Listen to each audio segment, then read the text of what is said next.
Good morning, everybody. We'll call to order our regular meeting of the Mason County Board of County Commissioners for December 5th, 2017. We'll begin with our Pledge of Allegiance. Marilyn, if you'd please lead us. I pledge allegiance to the flag of the United States of America and to the republic for which it stands, one nation, under God, indivisible, with liberty and justice for all. Thank you. And if the clerk would please take the roll. Commissioner District 1, Randy Netherland. I'm here. Commissioner District 2, Kevin Schutte. Here. Commissioner District 3, Terry Drexler. Here. Very good, thank you. Item number 4, correspondence and organizational business. Item 4.1, if the clerk would please report the correspondence. Educational Service District 113 sent in certification of excess levies for 2018. And the U.S. Department of Homeland Security, FEMA, sent in 5 letters in response to appeal and comment letters from Kel Rowan, Mason County Senior Planner, L.B. Kriegnow, property owner, and Andrea Miller, property owner. Thank you. Item number 4.2, we have a news release on the Mason County Heritage Grant Cycle, and I ask staff to come forward. Good morning, Commissioners. The Mason County Commission and the Mason County Historic Preservation Commission are pleased to announce the applications are being accepted for the winter 2018 Mason County Heritage Grant Cycle. On behalf of the Board of County Commissioners, the Mason County Historic Preservation Commission administers the Mason County Heritage Grants Program to assist projects that promote the public's access to county history. The program is funded with a portion of document recording fees collected by the Mason County Auditor. The allocation of these fees are for projects that promote historical preservation or historical programs, which may include preservation of historic documents, and is authorized under RCW 36-22-170. The revenues accrue in a dedicated fund and may not be used for any purpose other than those stipulated in the statute. Grants in amounts up to $5,000 may be awarded to qualified organizations for professional development, public education, small capital projects, collections management, heritage investigations, and historic preservation. This is a reimbursement grant, and it is very important that organizations considering application for this grant read the grant guidelines and other details on the Mason County website. Grant applications are available on the Mason County website. Proposals may be mailed to the Mason County Historic Preservation Commission at 615 West Alder Street, Shelton, and postmarked no later than January 12, 2018. Applications may also be hand-delivered to 615 West Alder Street, Shelton, Washington 98584, no later than 4:30 p.m. on January 12th, 2018. Questions should be directed to Michael McSims at 360-427-9670, extension 571. Thank you. Thank you. Item number 4.3, another news release, free Christmas tree recycling, and staff to come forward. I actually have 3 press releases, so Commissioners public, bear with me a little bit here. First one is free Christmas tree recycling. Mason County announces free Christmas tree recycling available at the following locations starting December 26th through January 12th. First one, Shelton Transfer Station, located at 501 West Ells Hill Road in Shelton. Business hours are Monday through Saturday from 8 a.m. to 4 p.m. And second one is Belfair Solid Waste Drop-Off Facility, located at 2001 Northeast Sand Hill Road in Belfair. Business hours are Tuesday through Saturday from 9 a.m. to 4 p.m. Residential utility customers of the City of Shelton may place their Christmas trees at their regular garbage pickup location between Mondays, January 8th and Friday, January 12th. Mason County Garbage and Recycling will pick up Christmas trees at customers' regular pickup sites. All trees must be cut into thirds, and an additional pickup fee between $4.14 and $4.42 will apply. Additional free Christmas tree recycling is offered by North Mason Fiber, North County, McTurnal Landscaping, South County, and Brady Trucking in Shelton. Please note that all trees dropped off for free recycling at these facilities must be free of tinsel, decorations, and flocking. Wreaths and garlands will not be accepted for free recycling, since these items contain wires and can therefore not be recycled. Press release number 2, 2018 solid waste rate increases. Per Mason County Resolution number 61-13, disposal rates at all Mason County transfer and drop box stations will increase by 2.9% beginning January 1st, 2018. As directed by Resolution number 61-13, fees will be increased each year by the amount of the October to October Consumer Price Index CPIU for the Olympia metropolitan area. This increase is to cover the annual cost increase experienced by the county to operate and maintain the Shelton, Hoodsport, Union, and Belfair transfer and drop box station locations. And finally, Hoodsport in 2018 is adding service, and the Union station is closed Christmas Eve. Mason County will expand the operation at the Hoodsport drop box station to Sunday starting in 2018. Effective January 2nd, 2018, the Hoodsport drop box station will be open Friday through Sunday, 9 a.m. to 4 p.m. Currently, the station is only open Friday and Saturday, 9 a.m. to 4 p.m. And then last, the Union drop box station will not be open Sunday, December 24th. It is the only solid waste facility normally open on Sundays, and the county gets very little business on December 24th. So we are closing to allow staff more time with their families this holiday season. Thank you. Thank you, Bart.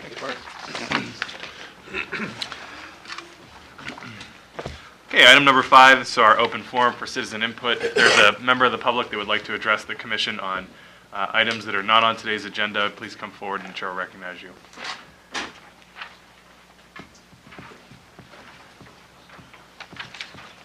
Thank you, Mr. Commissioner. And ladies and gentlemen, my name is Conley Watson. I live at 140 East Fox Lane out on Hartstein. And there was a great article written in the Journal 2 weeks ago by Dana Campa. And why I became so interested in it, when I lived in Los Angeles, I lived in the west end of the San Fernando Valley, and the LA River was dirt, and it flowed into the ocean down there. And I became very interested in the anthropology of the Indians that lived there. In fact, my son was in the Scouts, and we did 10 peaks at over 10,000 feet, and I took them all up there.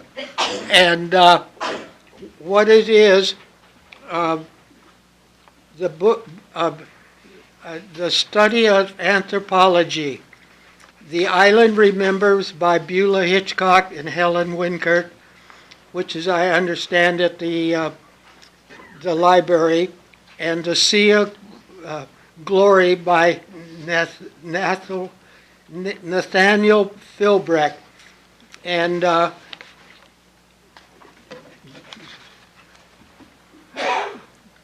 what he did, he named Hartstein Island, Hammersley Inlet. He named all the crew, those were people that were on his crew. He didn't name anything after that. And back then, when he wrote the book, he had to go clear down around the Horn of Africa to come back up to here. And back then, Mexico owned part of California, owned it all, and the English owned it to the Oregon border. And it was very interesting reading on how he did this.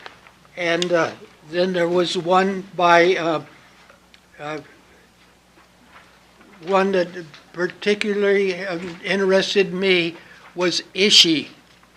And he was, Theodore Kobler ran the Los Angeles, the California Museum, and he lived there with them.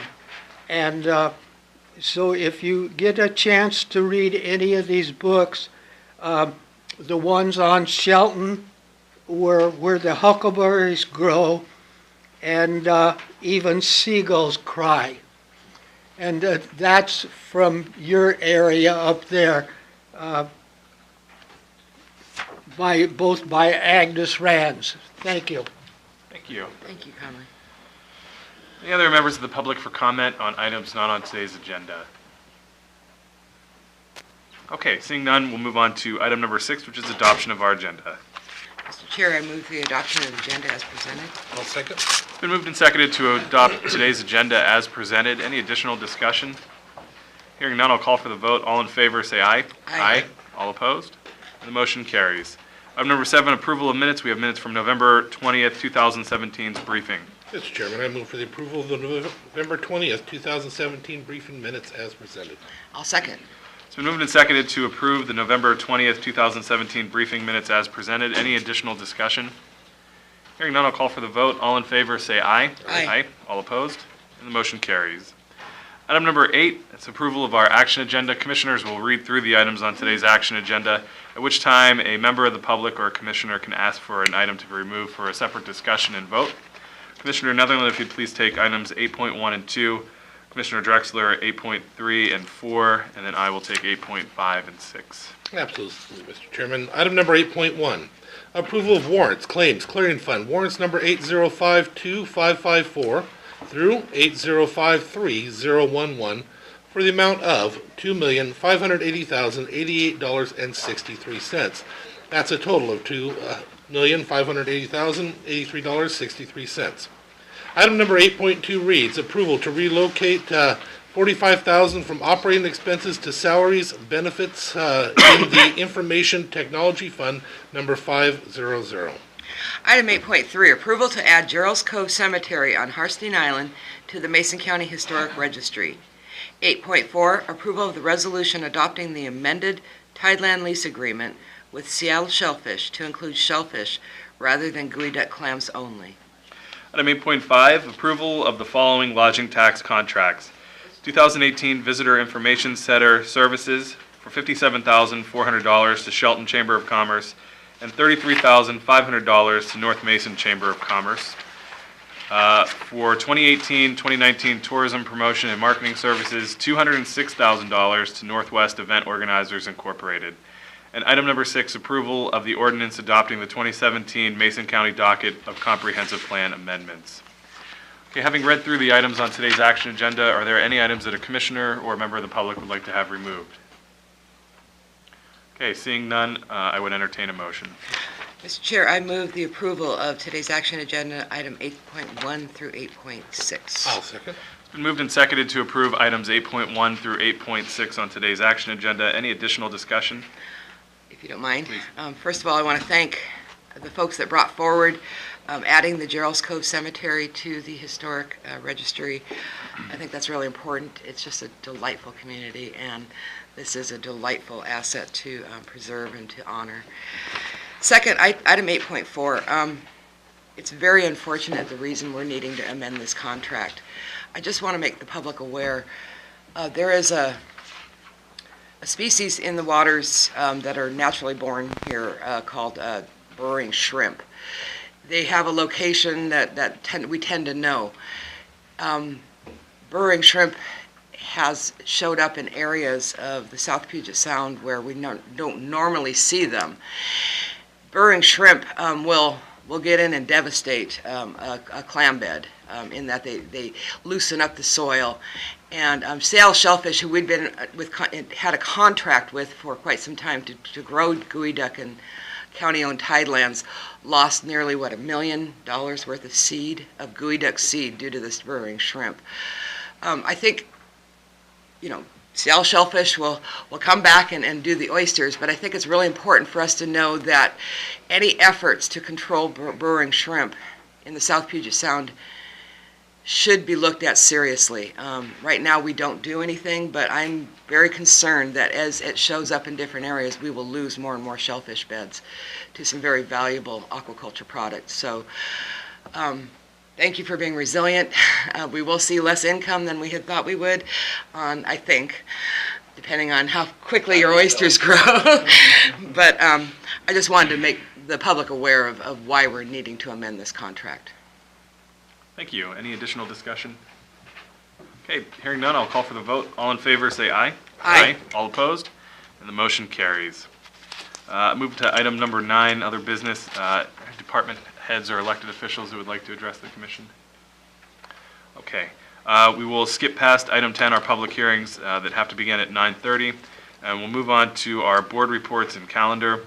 Commissioner Drexler, if you'd get us started, then I will go, and then we will finish with Commissioner Netherland. Last week, following our evening commission meeting on Wednesday, the 29th, we attended budget workshops all together as a commission. And then on Thursday, the 30th, I had meeting with legal counsel and our public works staff on an issue outstanding. And then I met with Detective Drackleby from the Sheriff's Office on what we hope to bring forward, perhaps not till the first of the year, but a new registration policy for fire alarms. One of the top 3 calls that our Sheriff's Office responds to is false alarms. And with more and more of our community being populated by vacation homes, I see this as a growing problem. Many communities have addressed this by having each alarm, burglar alarm, registered with the county. That is done through your fire alarm company. I'm hoping we can do. And then if you have 1 or 2 or 3 strikes of false alarms, then we start installing fines, because people have to address what is triggering off those alarms and save some of our effort of our sheriff's office.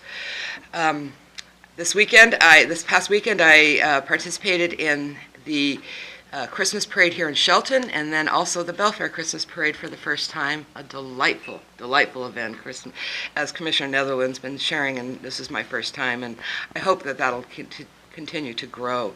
It was their 4th annual, so they'll keep growing as we go.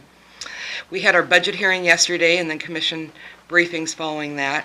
Following today's meeting, I will attend the Kitsap Association of Realtors Brokers Luncheon, where they'll have a presentation on where we are in the legislature regarding what's commonly known as the Hearst decision that affects water availability on exempt wells.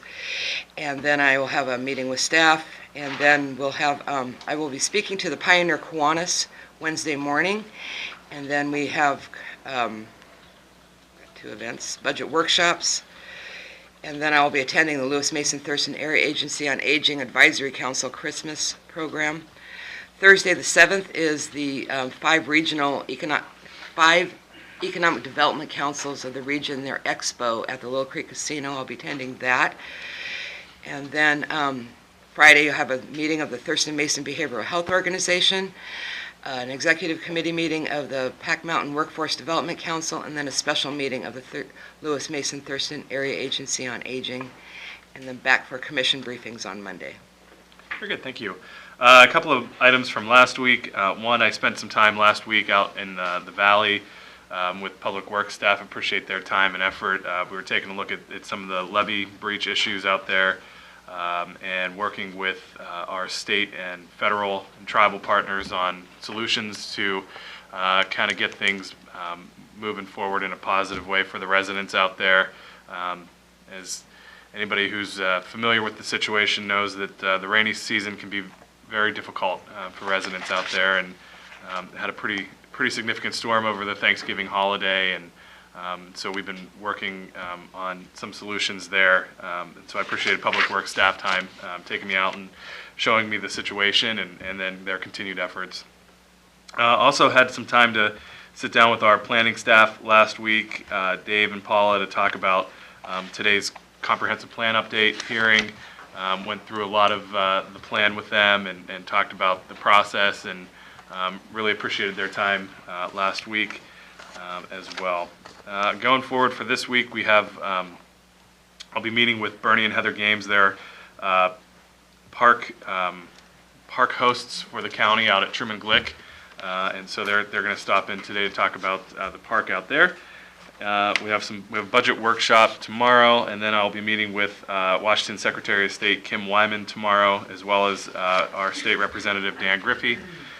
I'll also be meeting later this week with the Skokomish Watershed Action Team. Again, I imagine bulk of that conversation is going to be regarding the river and how to make improvements there. I'll also be meeting this week with former State Representative Kathy Haig, who has been working with our County Housing Authority Board and working very hard to improve that board and get it moving in a positive direction again. And so I think we'll have an opportunity to make some improvements there and look forward to hearing her suggestions and ideas as well.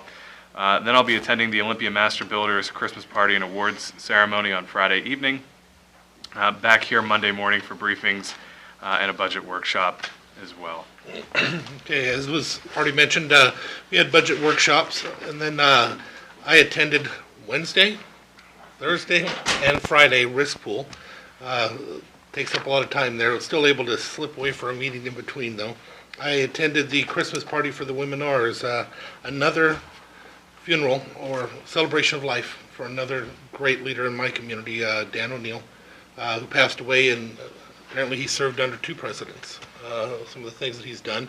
He was instrumental in helping us in the North Mason region over and over again. He served on the Transportation Committee for the state, and if you go down the 106 down South Shore, and you see those flashing lights, I always kind of consider those Dan O'Neill's flashing lights, because even when I was talking to the state, they were calling it a pilot project, and they couldn't understand why. And then one of them came up to me and says, "Oh, I just found out why," because we have one from the commission that's on this road. That's also why the stripes were widened in attempts to slow down the traffic and change from the speed limit from 50 down into the 40s. He was very active, but he helped us with different things that we were trying to do and lobbied on our behalf when it came to bypass and stuff as well. But a great man. Sorry that we had to lose another one. Let's see. The parade was absolutely wonderful. It's a small parade. It's our little town of Belfair, and somehow I ended up driving a vehicle, a little go-kart again. If you ever see me in a go-kart, it doesn't look good anyway. But we don't do it for the optics. It's just to go in there. But I got to tell you, it's probably a good thing, because I'd be holding everything up. There's so many people there that are so wonderful that we see that you just, you end up hugging them, and it's just one of the greatest places in the world to be from. I love that little town, but it was wonderful watching all the kids. It was just a great thing. This year it was sponsored by John L. Scott, and so there was a lot of pride all the way around for all of us. Budget hearings on Monday, we had our briefings. I'm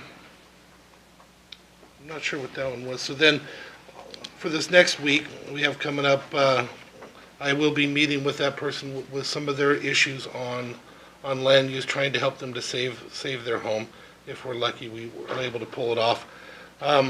We have more budget workshops. I will be attending a meeting of that school district that's looking to do the high school. I was asked by one of their school board members. I don't know if you're going to be there, so I want to make sure if you are that it's noticed. I don't have it on my calendar. Okay. So. EDC hiring committee is going to be meeting. I will be meeting with Denny Heck, Derek Kilmer, and Representative Rogers in DC. While I'm there, I'll be making a conference call, because as you had mentioned, we have a lot of things happening up in North Mason. I'll be making a phone call with a developer that is working to bring some more stuff, a lot more stuff, into Belfair again. And I got to tell you, things are happening. It's just wonderful for our community. And people have to understand, Belfair, Commissioner Drexler used to say it over and over again, Belfair is the breadbasket of Mason County. When you look at Shelton, they do wonderful, but their money stays there. That's their job, their city. But if you want to pay for our sheriff's department and stuff like that, it's these other little areas and their growth that's important to have the tax base. For us, Belfair is the breadbasket of Mason County, and having those things in the urban growth area is very important.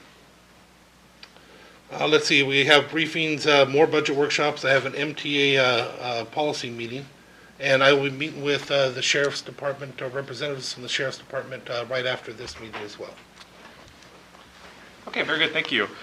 So since we have not yet hit 9:30, I'm going to ask that we take a break for the next 6 minutes or so until we get to 9:30.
Okay, we'll come back and begin with our public hearing for item number 10.1, public hearing as established in the 2017 docket of comprehensive plan amendments, and I would invite staff forward to please brief.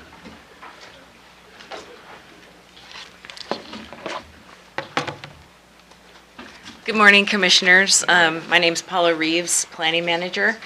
It's my honor to present the 2016-2036 Comprehensive Plan Update and Amendments that will bring Mason County into compliance with state law and restore eligibility for state infrastructure grants and loans.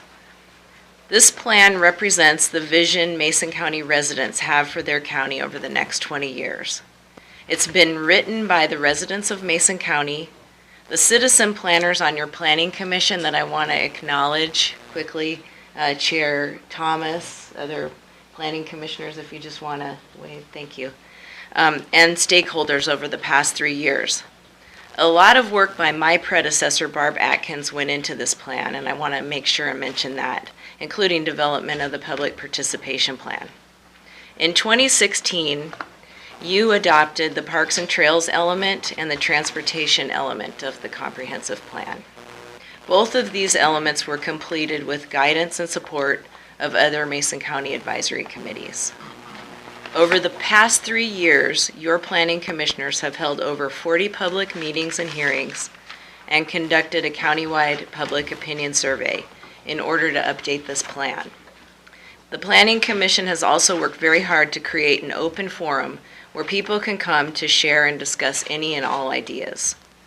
Planning staff have taken public comments through our website, email, over the phone, in person. We've posted public notices and sent mailings to property owners. We've held workshops called coffee talks to discuss with community groups various elements of the plan. The public engagement process for this plan has exceeded requirements both in our code and in state law. Mason County adopted its first comprehensive plan under the State Growth Management Act in 1996. The last time this plan was updated was 12 years ago in 2005. A lot's changed over the last 12 years. And some of the primary changes that we've made include addressing errors, omissions, and inconsistencies, deleting outdated and inaccurate information and replacing it with current data on population, employment, housing, and transportation, revisiting text and policies to ensure internal consistency, providing consistency in terminology between the various elements of the plan, improving readability, clarifying the policies, objectives, and procedures, removing objectives that have been codified since the adoption of the 2005 plan, bringing our maps and current technology up to date so that we have this new tool called the Planning Map Library that's queryable by your address. You type in your address, you can learn a lot of information about planning and building for your particular property. And last but not least, we've added a citizen's guide that's 10 pages and gives a good overview of the plan, and we've added a rural element. The plan update supports and was coordinated with the plans of our special districts in Mason County, including PUDs, fire districts, school district, ports, and others. We worked diligently to incorporate public comments, including comments we received during the process from our Squaxin Island Tribal Nation. The plan update and the State Environmental Policy Act review were both transmitted to state agencies for comment on September 12, 2017. We received and addressed 3 comments each from Washington State Department of Commerce and Department of Transportation. Washington State Department of Commerce praised our Parks and Trails element, and they've advised adoption of the comprehensive plan update. They've also advised that we develop and implement a comprehensive water plan in 2018 with guidance from Department of Health, and this is on our work plan. Further, we received praise from Washington State Department of Ecology. They called Mason County a model for integrating and adopting a shoreline master program and critical areas ordinance at the same time, maximizing our limited resources and our public involvement processes. The comprehensive plan before you also includes amendments or revisions to Mason County Code Title 6.68 Water Availability. These were recommended by our Planning Commission to address the public comments we've received. We made these revisions to ensure water is both legally and actually available for permit-exempt wells, Group B, and two-party wells, before approving building and subdivisions. Our processes are outlined in new guidelines implemented by the Community Services Division, and this is an interim procedure until we're able to complete a comprehensive water plan. Again, it's my honor to present the hard work of so many over the past 3 years, and I welcome your questions before moving into the public hearing. Okay, thank you. Any questions for staff? Yeah, I read some of the comments from the tribes and so on. They revolved around water issues. But I was unable to see what the citizens might have said, what their concerns were. Can you give us kind of a general assessment of what the regular bread and butter citizens had suggested? Right, I think there's a lot of concern that there may be impacts to housing prices and a general desire for predictability in the process. And so that in our interim solution, we're attempting to provide that predictability and do what we can in terms of innovative solutions to keep. Anytime during the year, though. Is that right? Right. And again, the Department of Commerce has recommended adoption of our plan, which is the plan and the policies, and the development of a comprehensive water plan in 2018. Okay, any additional questions for staff? Okay.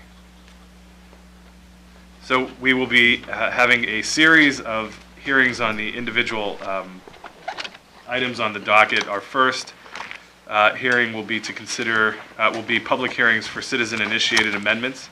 And the first item on there is a consideration of the Neal rezone request. And staff, are you going to brief the individual requests? Sure, I can do that quickly.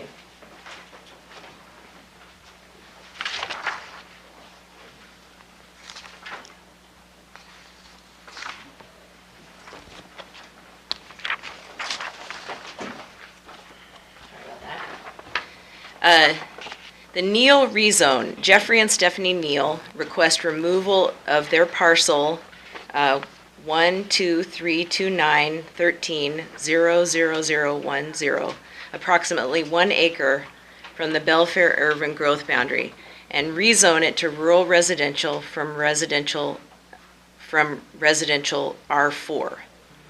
They own the parcel immediately adjacent to this parcel that is inside the Belfair urban growth area and would like to build on it. Concerns over feasibility of sewer connection in the vicinity of Irene Creek are cited as reasons for the urban growth boundary adjustment and rezone request. Okay. Any questions for staff? Okay, at this time I'll open the public hearing on the Neal rezone request. If a member of the public would like to make comment, please come to the podium and the chair will recognize you.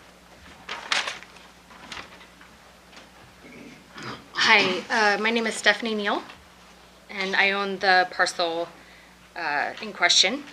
And I have a letter with a map attached, if I can pass that to you guys. That should also be in your packets. Okay. Okay, yeah, I wasn't sure.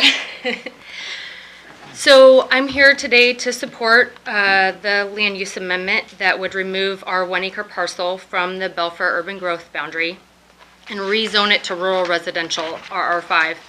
The reason we are requesting the rezone is that the property will not support R4 development as it's zoned currently. As you can see in the attached map, when the Belfair urban growth boundaries were drawn, Irene Creek was not shown on Mason County's maps or GIS layers.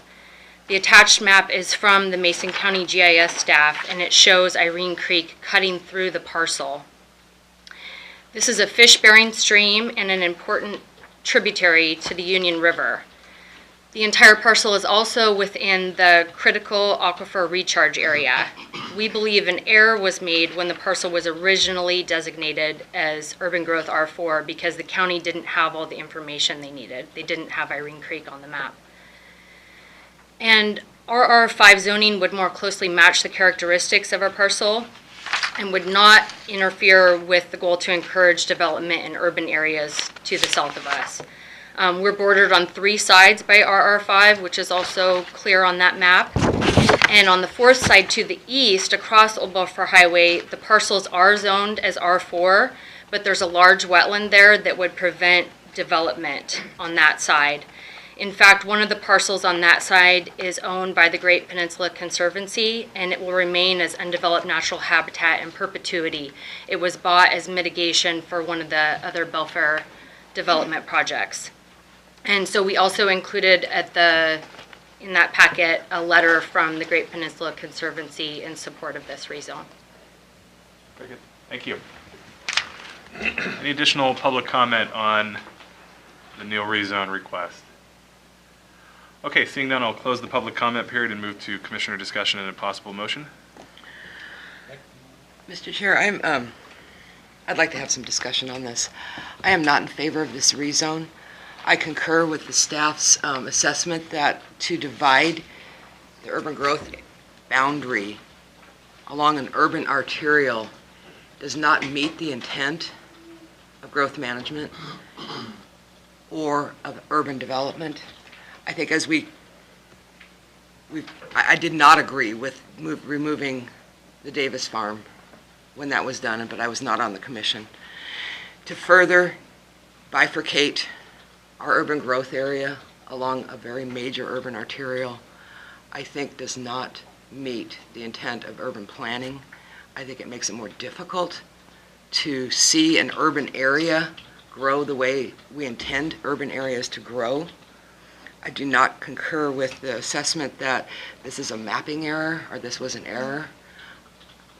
And so I would be not in favor of this rezone. Okay, any additional discussion? Yeah, I will be speaking in favor of the rezone for several different reasons. One, the hard work that was put forward by our planning commission, but 2, just knowing the area and knowing that the creek that we have to try and put the sewer over doesn't seem very realistic with that particular parcel. We had rezoned another one just by it for the same reason that we're looking at this one here, and nothing has changed in my reasoning from when we were looking at the other one. I was on the planning commission. Okay. With that, do I have a motion? Mr. Chairman, I move for the removal of parcel number 12329-13-00010 from the Belfair urban growth boundary and rezone it to rural residential RR5 from residential R4. Is there a second? I will second the motion. It's been moved and seconded to approve the Neal rezone as presented and stated in the motion. Any additional discussion? Hearing none, I'll call for the vote. All in favor say aye. Aye. Aye. All opposed? Nay. And the motion carries. Move on to item number 2. This is a consideration of the Padden rezone request. The Padden rezone, James Padden, Puget Sound, Evergreen. Following a boundary line adjustment to the parcel number 1232010939290, this request is for a rezone of approximately 2.24 acres from medium-density residential R5 to general commercial and business industrial, GC-BI. The business, Puget Sound Evergreen, owned and operated by James Padden, has been a legal non-conforming use since Belfair zoning was established in 1998, and in business for over 20 years. This rezone complies with Mason County Code 8.52, that's our resource ordinance, stating that all legal non-conforming uses shall be encouraged to convert to conforming uses whenever possible. It received a due pass recommendation from the Planning Commission. Okay, very good. Any questions for staff? Okay, hearing none, I'll open the public comment period. If a member of the public would like to come forward, please do so, and the chair will recognize you. Okay, seeing none, I will close the public comment period on item number 2, and I will move to commissioner discussion and a possible motion. For exactly the same reason I'm in favor of this rezone, in that it does support a current use. I think that as we continue to have non-conforming uses of commercial entities, especially this close to the urban growth area, it makes it more difficult to get financing, to be certain about the success and future of your business. And I believe that this would very much meet our intent of the urban planning in Belfair. Thank you. Any additional discussion? I also be speaking in favor of it for the same reason just presented Okay, on this parcel. very good. And with that, I would entertain a motion. Mr. Chair, I move that we approve the rezone of parcel number 12320-10-93290 to rezone this 2.24 acres from medium density residential R5 to general commercial and business industrial GC-BI. Is there a I'll second? second. Okay. It's been moved and seconded to approve the Padden rezone request as presented and as stated in the motion. Any additional discussion? Hearing none, I'll call for the vote. All in favor, say aye. Aye. All opposed? And the motion carries. And item number 3, we are considering revisions to the Belfair Urban Growth Area Development Regulations. The proposed Belfair development regulations submitted at citizen request revise Belfair Urban Growth Area Development Regulations only, Mason County Code 17.20 through 17.35, consistent with best management practices for stormwater, current national transportation standards, and other best practices, all consistent with goals, policies, and objectives of Mason County Comprehensive Plan and provisions of the Washington State Growth Management Act. This received a due pass recommendation from the Planning Commission. Thank you. And then I believe we have amendments. Yes, Commissioners, I am presenting proposed amendments to the Belfair UGA regulations that were submitted to us and reviewed by the Planning Commission. I tried to make as many as available as I could at the sign-in podium. I apologize if you don't have one in the audience. I have an extra copy. When growth management was passed, we lost a very valuable and very desired housing product, and that was a house on 1 acre. The Growth Management Hearing Board had established a bright line in the rural areas of no denser than 1 house per 5 acres. And then our Belfair zoning in the R4, residential 4, and residential 5 have a minimum density of at least 4, and the proposed changes are 5 units per acre. Normally in zoning, in normal zoning, you would have a maximum density to control how dense things are. But the minimum density precludes anybody from having this very desired housing product of 1 house per acre. If we can't do it in the rural areas, then I think we ought to make it available somewhere in Mason County to respond to the market demand. And so I'm requesting changes in the language that would remove a minimum density in the R4 and R5 zoning districts of Belfair. I believe that this does meet one of our planning policies, countywide planning policies, policy 4.1, which is in the housing section, that among other things says that we would promote a variety of residential densities. And so I believe it meets our countywide planning policies. I think it meets a market demand need. And just as an anecdote, I know that there are lands in the R5 zone that have such topographical issues that you can't get more than 1 house on an acre. So you're now asking folks to just abandon the ability to develop a piece of property just based on topography within an area that's supposed to have high density or some sort of building in it. So I'm proposing these amendments, but I have additional changes I'd like you to consider for more clarification. Under 17.03.030, item B, the first sentence, if you could add the word per in front of the word gross, so that the sentence would read, all residential subdivisions created after the adoption of this chapter shall have a maximum residential density of 4 units per gross acre.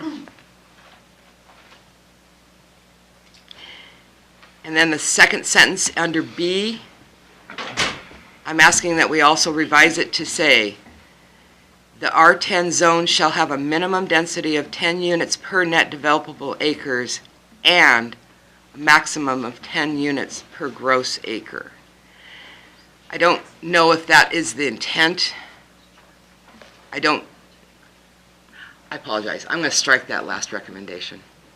The second recommendation of a maximum of 10 units per gross acre. I don't think we should put a maximum in an area that's considered to be our multifamily zoning in an urban growth area. I apologize. I had just thought about that now. So I only want to add that per, just for clarification. Okay. And no other changes to your? No. Okay. Okay, very good. Okay. Any additional, Commissioner? Did you have I have a comment when the time comes. Okay, I thought you had a question. Okay, with that, I would open up for public comment. Again, if you'd like to make comment on this, please come forward and Chair will recognize you.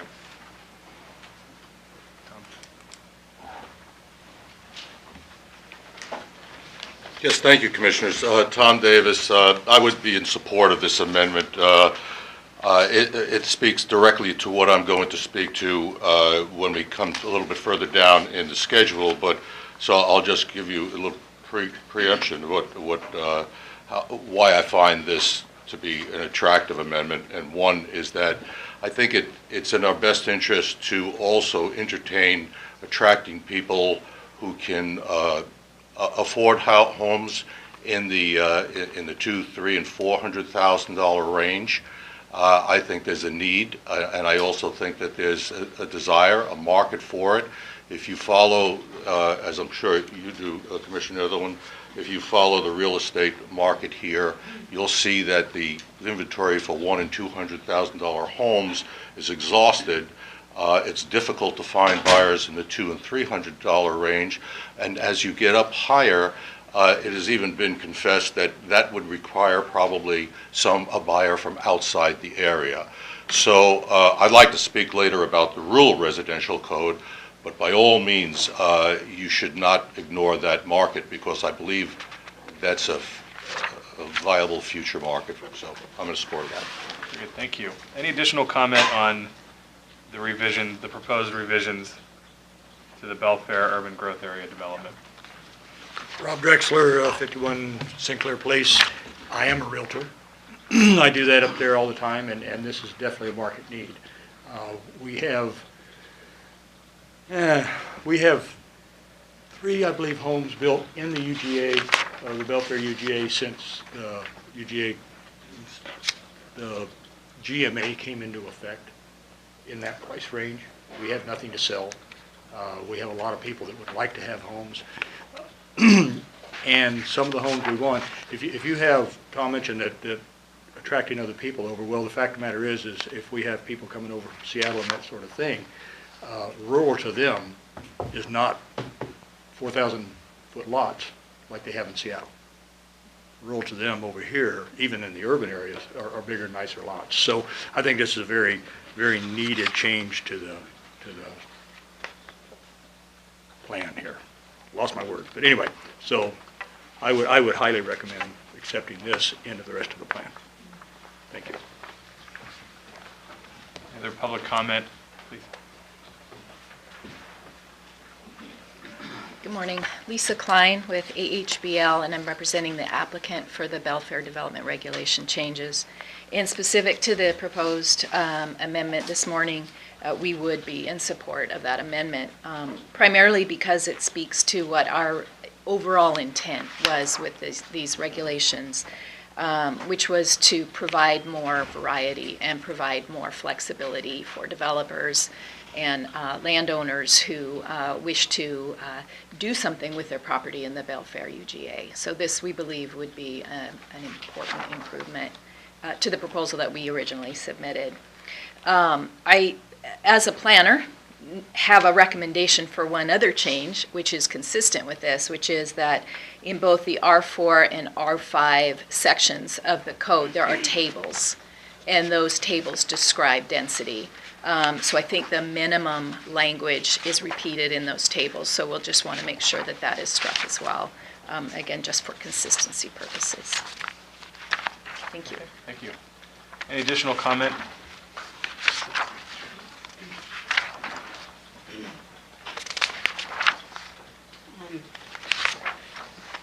Constance Dibson, 6500 East State Route 106 in Union.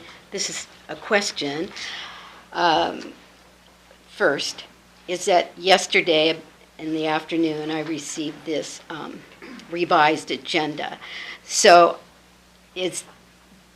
when we're considering this now, is this for all the regulations that were changed for the whole Belfair area, or just the one that's been passed out this morning? There's been more changes suggested. Are we going to do that under number 5? To talk about the other changes to the Belfair UGA So are you regulations? asking, are we just talking about the proposed Yes. amendments, or are we talking about the actual overall code, the regulation? For the rest of them for the Belfair UGA. Right, so this hearing is for the revisions that are proposed to the Belfair Urban Growth Area Development Regulation. And this will not be considered elsewhere in the agenda. Correct. Okay. So I had prepared testimony before I got the revised agenda. So just let me say that my concern is that it's been approximately a year since a decade, since the county adopted unfunded stormwater plans for both its UGAs. And in these regulations, the proposed development regulations diminish the low-impact development mitigation measures to control and treat stormwater. And so the inaction and the failure to implement stormwater management plans means that the government and taxpayers will be paying for retrofits or the costs of neglected and degraded waters. Further, I noticed that the proposed Belfair UGA development regulations allow mobile home and RV parks. There was discussion about mostly on septic systems inside the UGA. At the Planning Commission meeting, a developer proposing this change explained that when another use and or financing for these properties are identified, then the residents would be displaced. I doubt this will contribute to orderly development within the UGA.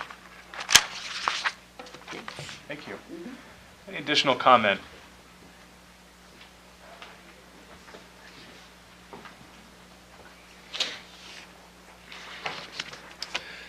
Good morning. My name's Joel Baxter. I'm here today on behalf of the Olympia Master Builders.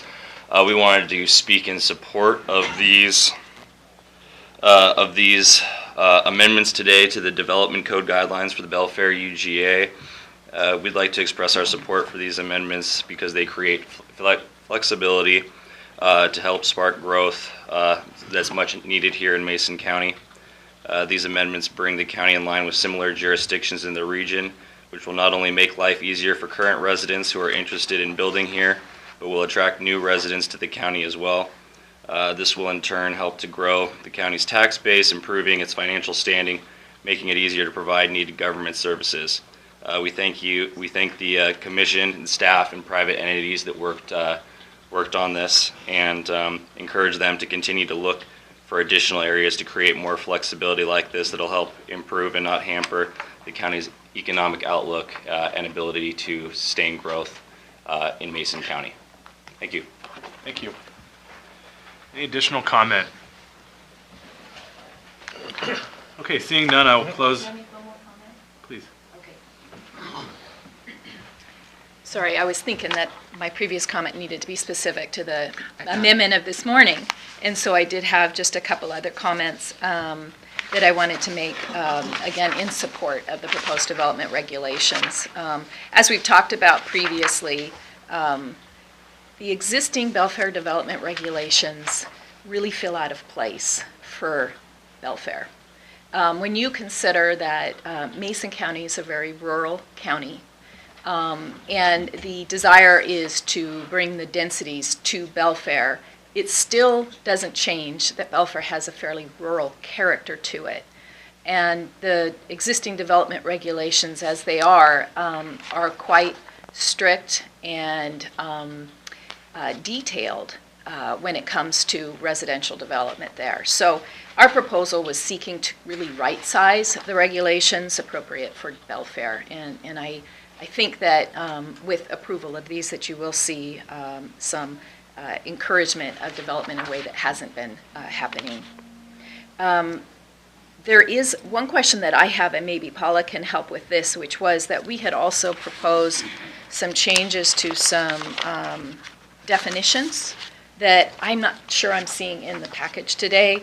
One was related to a definition for lot coverage to be added to MCC 1706-010 or Belfair UGA Reg 1720-020.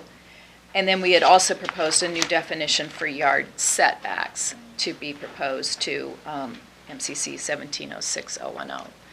There was a memo that we had provided dated October 19th. Could you repeat the code again? 17? Yep. And in fact, I can summarize those if you'd like me to summarize Just the what those number. are. Okay. So the yard setback was to be added to MCC 1706-010. Thank you. And it is a definition that is specific to all yard setbacks, and it includes the same definition language for the other yard setback definitions, because there's several. But it adds language similar to what's currently in the Allen UGA. Would you like me to read it, or are y'all familiar We with that? actually briefed on it, I'm curious. We did brief on it, Yeah, that's so- why I was. so I'm curious what her answer is. I'd just remind the commissioners that this was in a memo that you received, and we have it, and it complements the code amendments that we've discussed today, and we do have those changes in place. So those are in the they're packet? considered part of this. And Okay. it's been on the, Okay, right. that's all I needed to know. That's all I had, thank you. Thank you. Okay, any additional public comment on this item? Okay, hearing none, I'll close the public comment period on item number 3 and move to commissioner discussion and a possible motion. Given what we just heard, I think we have additional amendments to what we've been presented. One would be to 17.22.050. This is the table describing the bulk and dimensional standards for the R4 zone. Under density, to strike the language "and a minimum density of 3 units per developable acre."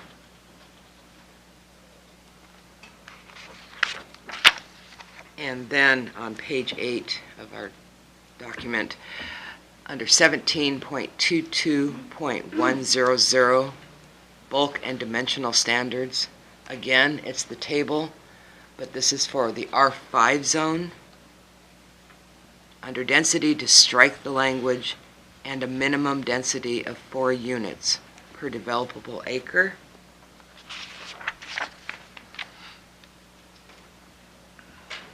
Under 17.22.150, bulk and dimensional standards for the R10 multifamily residential district, to strike the language under density in the table "and a minimum density of 10 units per net developable acre."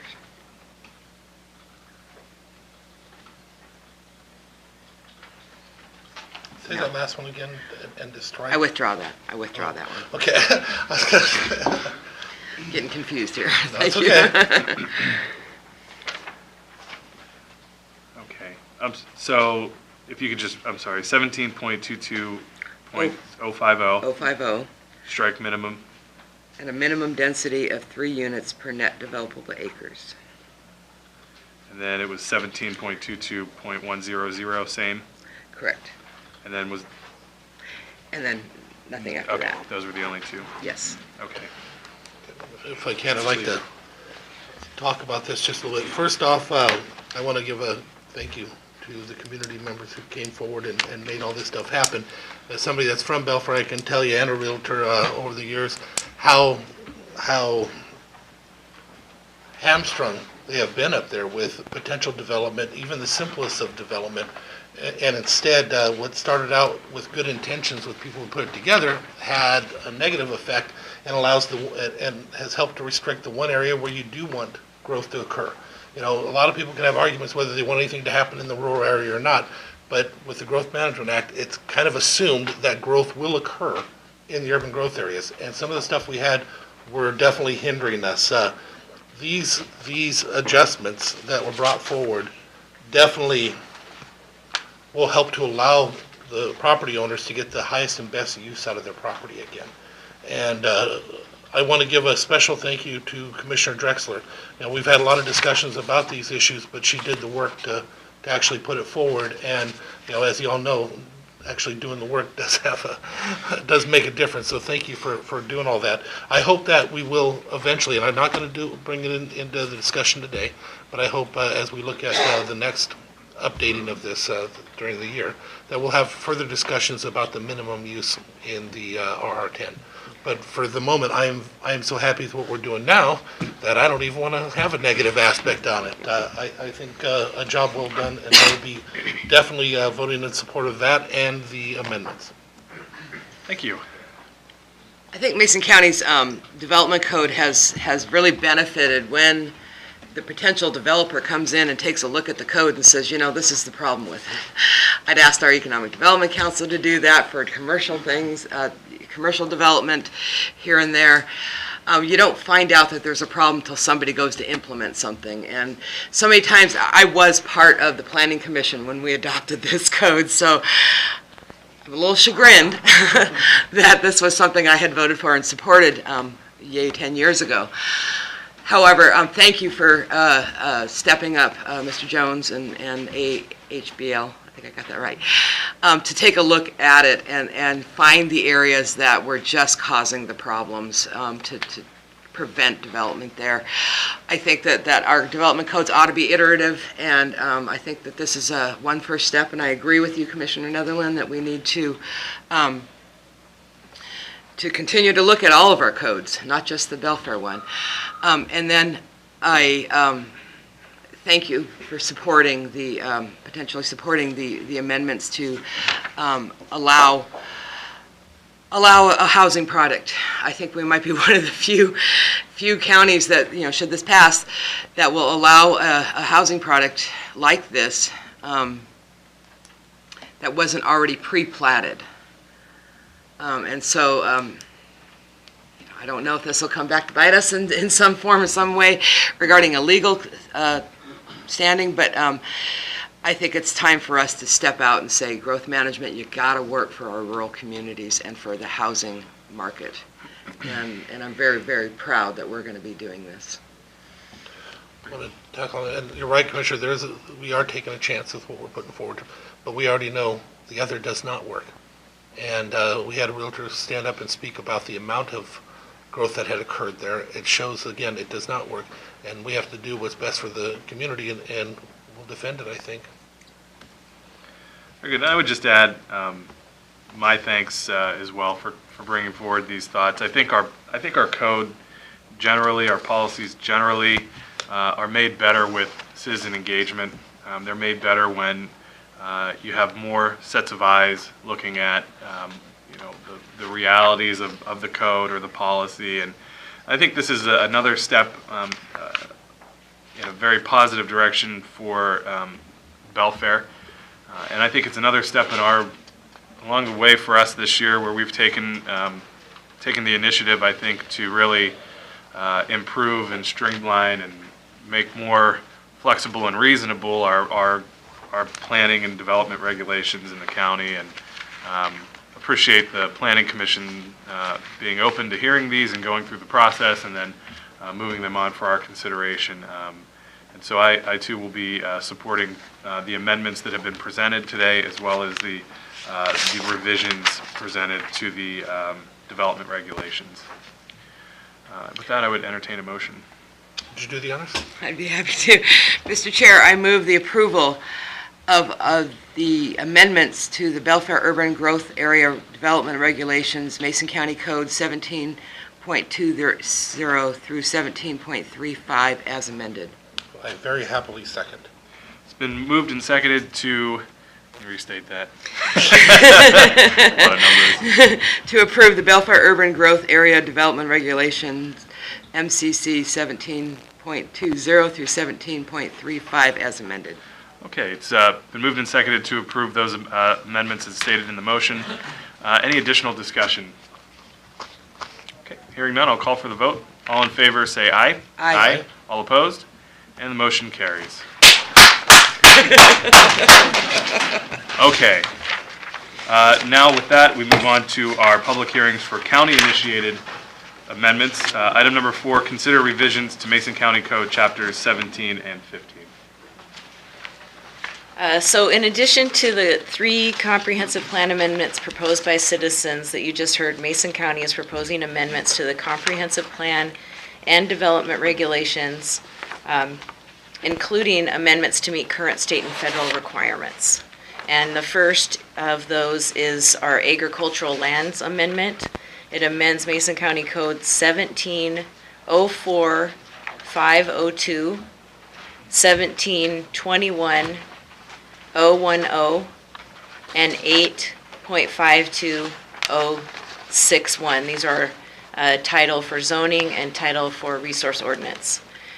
This amendment is required by state law, and it limits non-agricultural uses to those agricultural lands less suited for agricultural purposes. And that's done through a soils evaluation and part of our resource ordinance process. Paula, one question for you. Sure. So are we having separate hearings on Chapters 17 and then a separate one on 15? Or? This particular hearing is on this minor amendment to these 3 portions of our code that I read off. If you'd like me to read them again, I would be happy to do that. Please. So that would be Mason County Code 1704-502, 1721-010, and 8.52061. And again, this would limit non-agricultural uses on those agricultural lands that are less suited for ag purposes. Okay. Any questions for staff? Do you have, I do. Please. Do you happen to have a definition of non-agricultural use? I guess I'm trying to differentiate what a barn obviously is an agricultural use. That's right. So it would be like a building that wasn't being used for agricultural purposes. In some cases, those will be placed on agricultural lands. And the state law just provides guidance that we would cite that on a place that would be less suitable to grow. But no real definition of non-agricultural. I'm just wondering if is that a staff analysis of No. whether or not it's an agricultural use or not? Right, there's a definition in our, and I can look that up for you if you like quickly. As long as we have guidance. We do somewhere have about- guidance, okay. and so it's not intended to limit any kind of agricultural uses that would be permitted in agricultural zones. Okay, thank you. Okay. At this time, then, I would open up public comment on Mason County Code 17.04.502, 17.21.010, and 8.52.061.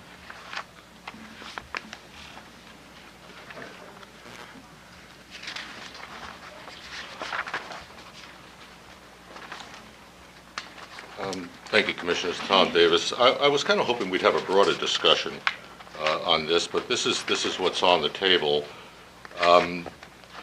This was a word worm to me. I couldn't figure out exactly what was the intention of the wording. it says, and this is an RCW, so I don't agree with it, but who cares? To limit agricultural uses to agricultural lands less suited for agricultural purposes. It sounds like, excuse me, that's intended to limit the purpose of agricultural lands to anything but agricultural purposes, even if it's not suitable for agricultural purposes.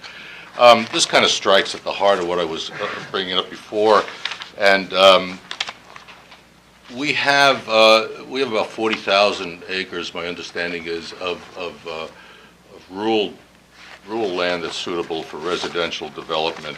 And I'd like to see that exploited a little bit more. Maybe exploited isn't quite the word, but to be utilized in a way that, again, attracts higher income people. I can't do anything about this particular RCW, but there are certain other aspects of our rural development codes that favor just the natural resources end of it at the expense of the residential growth end of this particular market. And that market, to me, is what generates the income from the county. If we don't have a flavor that we'd like to develop more high-end residences in the rural area, then we probably won't attract them. And bear in mind that probably one high-end home on 1 acre in the residential area will generate more property taxes than 1,000 acres of timberland at their effective tax rate. So it's not something. It seems like we're all going one way, and I'll just to give you an example of how it's put in writing. It says when new businesses come in, and this is part of this part of our comprehensive suggestions, to help new residents and businesses understand the heritage and importance of natural resource industries in Mason counties while mitigating potential nuisance conflicts. I don't take offense on that personally, but my feeling is there are other uses for these properties, and we should start entertaining more residential growth in our urban areas. Over the past few years, I've seen some definitions in our rural ordinance code that, for instance, would take inholding lands, and they would remain inholding lands as defined, even though the criteria for inholding lands were removed. In other words, so that made very little sense to me, but it shows a bias and an intent that I don't think is in the best interest of our future. I think the economic growth of Mason County is in the residential area rather than the business area, simply because I always say when you're generating $80 million from property taxes and $5 million from sales and use, that's where the money is. So I don't see that particular Title 17 as being a good instrument for economic growth in Mason County, considering some of the limitations that I'm reading in between the lines here.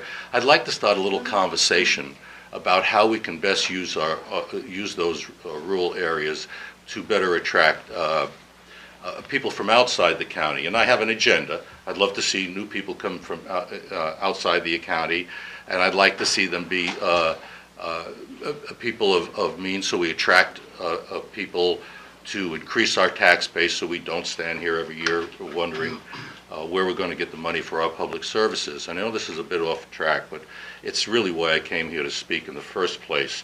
I think that's where our future lies. In the comprehensive plan, it also says that it was odd to me. It says that in Mason County, basically, there was a study done, and the people in Mason County are less educated than the people in the region and in the state overall. I take exception to that. I think that a lot of people are less informed than they need to be, but education itself, whether it's formal education and so on. So the reason I bring that up is because when we pass these ordinances, and it violates or at least interferes with somebody's quality of life, boy, I'll tell you, they come in here and they let you know what they think, and in no uncertain terms. But that's too late. What I'd like to see is that more people get involved in this process, obviously, before they have to come in and say, hey, there's something down at the bottom of my driveway, and I don't like it. And I'd like to see our rule ordinances reflect that sensitivity. So I guess the only thing I really want to leave you with is that when we're looking at the rural market, when we're looking at the natural resource industry, let's remember that there are other uses for that land that could generate more money, and maybe we need to have a conversation along those lines. And that's about it. Thank you. Thank you. Any additional comment on these items? Beth wanted to comment on that.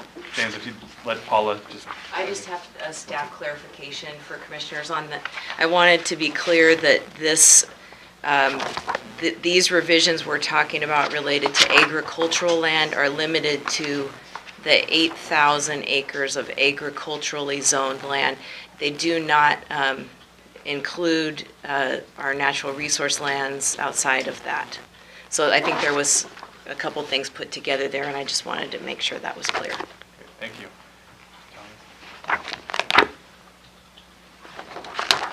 Good morning, Commissioners. I had not intended to speak on this particular issue. James Thomas, Alan Washington. I also chair the Planning Advisory Commission.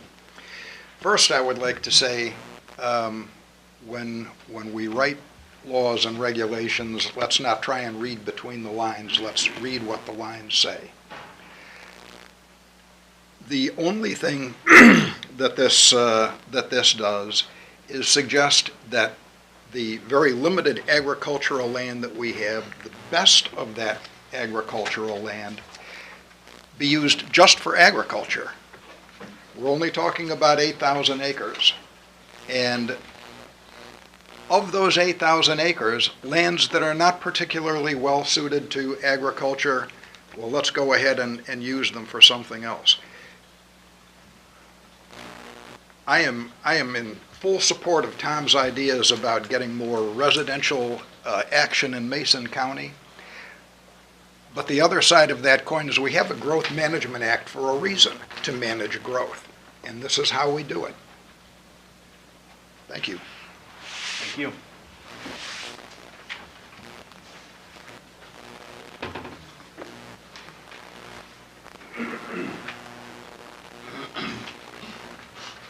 Tricia Van de Hay, 111 Southeast Lupin Place, Shelton. I think part of this idea of increasing the residential areas sort of centers around the rules on clustering, which seems to have been kind of a thorn in his side with, well, I know it has been with Green Diamond and with some other areas, because there's a tendency there, and I've been at a couple of these ones where they've had this, looking at property, and I wouldn't want to live in it. I mean, it's like being in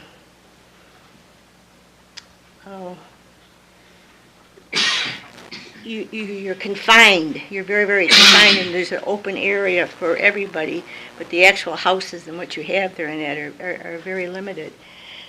The WAC that deals with the rural element states that rural clusters may not create a pattern of development that relies on or requires urban governmental services. Counties should establish a limit on the size of the residential cluster so that a cluster does not constitute urban growth in a rural area.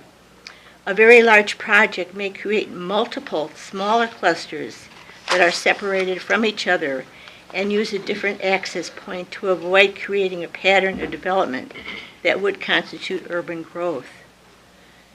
So perhaps trying to deal with having more clusters, but keeping them at a reasonable area. I think originally what it was it could be 32 houses, no matter what the size of the property was. And there's, there's some property that are acres and acres and acres, so 32 houses wasn't very, very many places to have in it. But this is the WAC number 365, 196-425, and it's specifically the rural element. So I think that's something that should be taken into consideration too. Thank you. Thank you. Any additional public comment on these particular chapters? Okay, seeing none, I'll close the public hearing portion of this on 17.04.502, 17.21.010, and 8.52.061, and move to commissioner discussion and a possible motion. Piece of discussion, Tom, in regards to what you were saying, this is a situation, in my understanding, where we're doing what's necessary, not all that could have been done. The same thing happened in Kitsap County last year, and it first blew up, and then the community got involved to get in because they were literally throwing a king-size blanket over something that just needed a coaster to cover. And in my opinion, at this point, what the staff and all did is they brought it back to just what we've been doing for several years now, and that is getting back to what's necessary and required instead of everything that could possibly have been done with it. But I think it's a requirement that we're fulfilling. Just wanted to share that with you. Thank you. Any other discussion? I would like to speak to this. The agricultural resource land designation almost automatically presumes that that land is now taxed under current use ag tax preference. And so the idea that somebody would be able to do something other than agriculture on land that has a lower tax rate, because the assumption is it will be farmed or used in some sort of agricultural use, I think that needs to be protected against. And so yes, if the soils are not appropriate for farming, that's where you do your building. That's where you put your home. That's where you put the new driveway or whatever. And I think it's only fair that if you have a lower tax rate on your property because you are an ag use, that you use that property for ag purposes. And I think if somebody has another use for an ag zone property, then they can come back and ask for a rezone. Thank you. Okay, is there a motion? Mr. Chair, I would move that we amend Mason County Code 17.04.502, 17.21.010, and 8.52.061 that limits non-agricultural uses to agricultural lands less suited for agricultural purposes per RCW 36.70A.177 subsection 3. I'll second. It's moved and seconded to amend Mason County Code 17.04.502, 17.21.010, and 8.52.061 to limit non-agricultural uses to agricultural lands less suited for agricultural purposes per RCW 36.70A.177 subsection 3. Any additional discussion?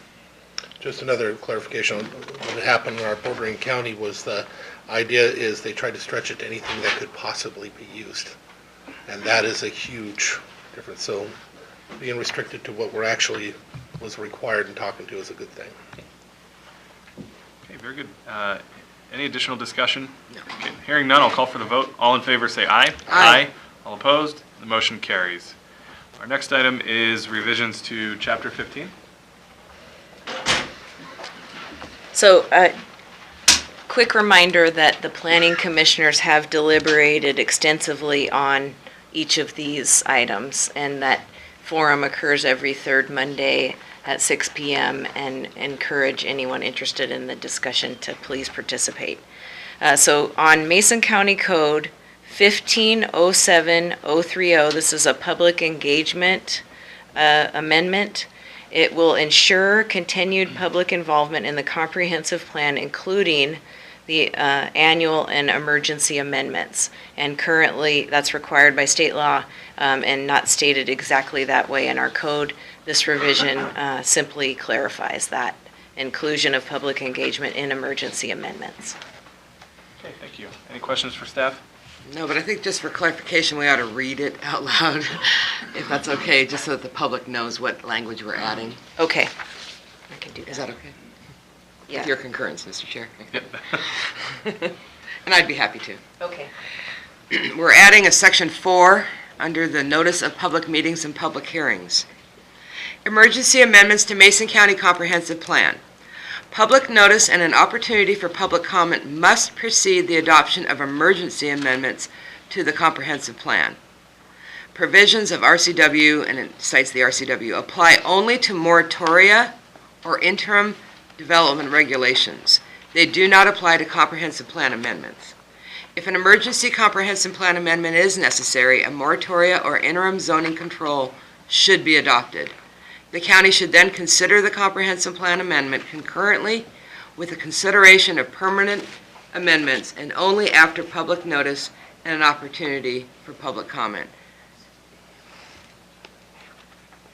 Okay, thank you. Any additional questions for staff? Okay. With that, I'll open the public comment period on Mason County Code, or revisions to Mason County Code 15.07.030. Okay, seeing none, I will close the public comment period and move on to commissioner discussion and a possible motion. Mr. Chairman, I have long been a proponent of moving things back through our planning commission, and including emergency and stuff is a no-brainer with that. So with that, I will make a motion that we go ahead and approve the recommendation, the change in Mason County Code 15.07.030 as presented. I'll second. It's been moved and seconded to approve the amendments to Mason County Code 15.07.030 as presented. Any additional discussion? Hearing none, I'll call for the vote. All in favor say aye. Aye. All opposed? And the motion carries. Next item is amendments to Mason County Code 17.03.022. This is an electric vehicle charging station amendment to Mason County Code 17.03.022. Again, that's 17.03.022. This permits electric vehicle charging stations in all zones except residential, resource, or critical areas in compliance with Washington state law. And these charging stations would not be necessarily publicly funded, more likely privately funded. Thank you. Any questions for staff? No. Okay, hearing none, I'll move to the public comment period. If you'd like to make comment on this amendment, please come forward and the chair will recognize you.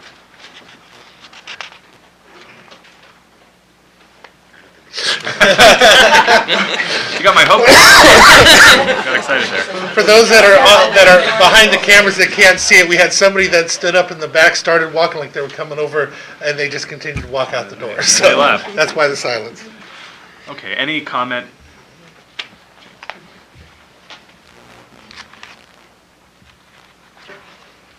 James Thomas, Allen, Washington. Just wanted to make the point, the question came up during our deliberations of this at the Planning Commission that an unusual reading of the language might lead someone to believe that individuals are prohibited from charging their own electric vehicles by this, and that is in fact not the case at all. This amendment just covers public charging stations, and that's certainly something that we don't want anyone to have in their garage, having people come up and charging their vehicle. Thank you. Thank you. Any additional comment? Okay, seeing none, I'll close the public comment period on amendments to Mason County Code 17.03.022 and move to commissioner discussion and a possible motion. Chair, I would move the approval of the addition of Mason County Code 17.03.022 that permit electric vehicle charging stations in all zones except residential, resource, or critical areas. I will second. It's been moved and seconded to approve the amendments to Mason County Code 17.03.022 to permit electric vehicle charging stations in all zones except residential, resource, and critical areas as presented. Any additional discussion? I think it's just kind of indicative that our planning commission handles things that people would never think has to come up. I would just say too, when I was on the planning commission a couple of years ago, we had a lot of conversations around electric vehicles, and I think part of those were included in the transportation element that has been previously adopted. But I'm happy to see this this amendment, and think that's another important step forward for our community, and especially as you know how much we rely on tourism and people coming through. And we see along I-5, it's a green highway. They have a lot of charging stations along I-5, and I think this is hopefully part of a bigger movement to electrify the 101 loop as well. And so I think it's an opportunity for to attract people that might be afraid if they leave their home that they might not make it very far, and get them to stop in Mason County and charge up and take advantage of all we have to offer. So I'm happy this is part of the conversation. The tourism aspect is actually a very important part. I remember when they first put the one in Belfair, we all kind of giggled a little bit, but the truth is it's actually on lists that show people where they can go, and it took a long time before I saw the first person use it other than the owner of the building. But now you can pull in there and you'll see they're charging while they're having lunch, because it's on the loop. And it's kind of a time that's changing, so it needs to be in there. Thanks for your work on that, guys. Okay. Hearing no additional discussion, I'll call for the vote. All in favor say aye. Aye. All opposed? The motion carries. With that, we'll move to our fifth item on the public hearing agenda. Consider revisions to the Mason County Code Chapter 6 and the Mason County 2016-2036 Comprehensive Plan Update. First item is amendments to Mason County Code 6.68, revisions to water adequacy regulations in response to public comment. I think we have one more, though. Really? Don't we have 6.68? Isn't that what I just said? Okay, I'm sorry. Yeah. You put the two together. I did, and then I called out 6.68. I apologize. Yeah, no problem. Paula? So in my earlier briefing, I stated that we've made these revisions to ensure water is legally and actually available for permit-exempt wells, Group B, and two-party wells before approving either buildings or subdivisions. We've also outlined these processes in internal operating guidelines. The internal operating guidelines serve until we are able to complete a 2018 comprehensive water plan, and these amendments to Title VI were recommended by the Planning Commission in response to public comment. Okay, very good. Any questions for staff? Okay, with that, I'll open the public comment period on amendments to Mason County Code 6.68.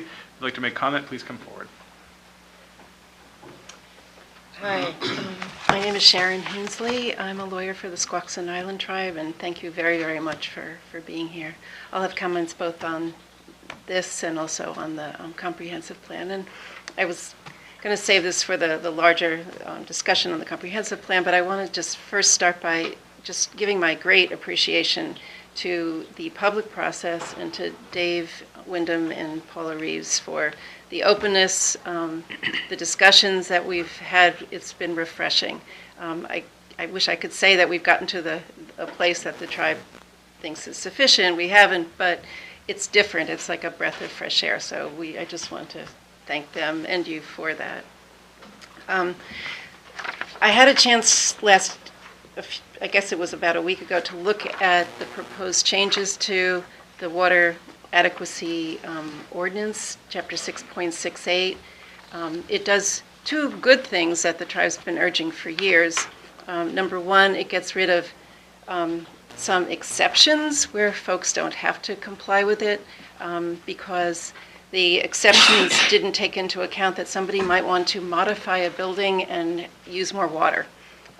And so now that is covered by these regulations, and that is good. And the other thing that it does is take out a waiver that allows the county just to say, in certain kinds of circumstances, we don't have to follow this code either. But I have to say, what it doesn't do, and I hate to contradict Paula, but it does not cover all exempt wells and make sure that the county's asking the hard question of whether a person applying for a building permit or a subdivision that's going to use any kind of a permit exempt well, whether the water is really available or whether there are actually senior in-stream flows or by law or closures on a stream and that well's connected to the stream. And as you know, you get enough of these wells in a small basin and you have an impact. You do have an impact. What the code currently does is a good thing. The code currently says that somebody who applies for a building permit with an individual well is supposed to provide the county with assurance that the well's not going to impact or, interfere with existing rights. I am not aware that the county's ever followed that. It's in your code. I don't think there's been implementation of it. But Class B wells, individual wells, there are Class B two-party wells. Those are not covered by your code, nor are subdivisions. There's no requirement that the county ask those questions of somebody applying for a subdivision, but the law, state law requires that. So we're pleased about some little steps in this code, but it doesn't get you to the right place. So I would urge deferring a vote and getting all of the amendments into the code that would comply with state law. Thank you very much. Thank you. Any additional comment? Rob Drexler, again, I'm a realtor, and this has impacted my industry and economic growth in this county for, since the Hearst decision came out. That's the common thing for it. And we need to do something to keep things moving forward. We stifle growth by all sorts of ways, and this is just one more way to do that. We need to have some sort of mechanism that allows those that want to develop to be able to develop and build their houses and build their homes. I think the legislature is going to eventually fix this in some form or another, and I would recommend moving forward where at least someone has, at least the folks out there have some mechanism to go through right now to build their homes on the land they own. Thank you.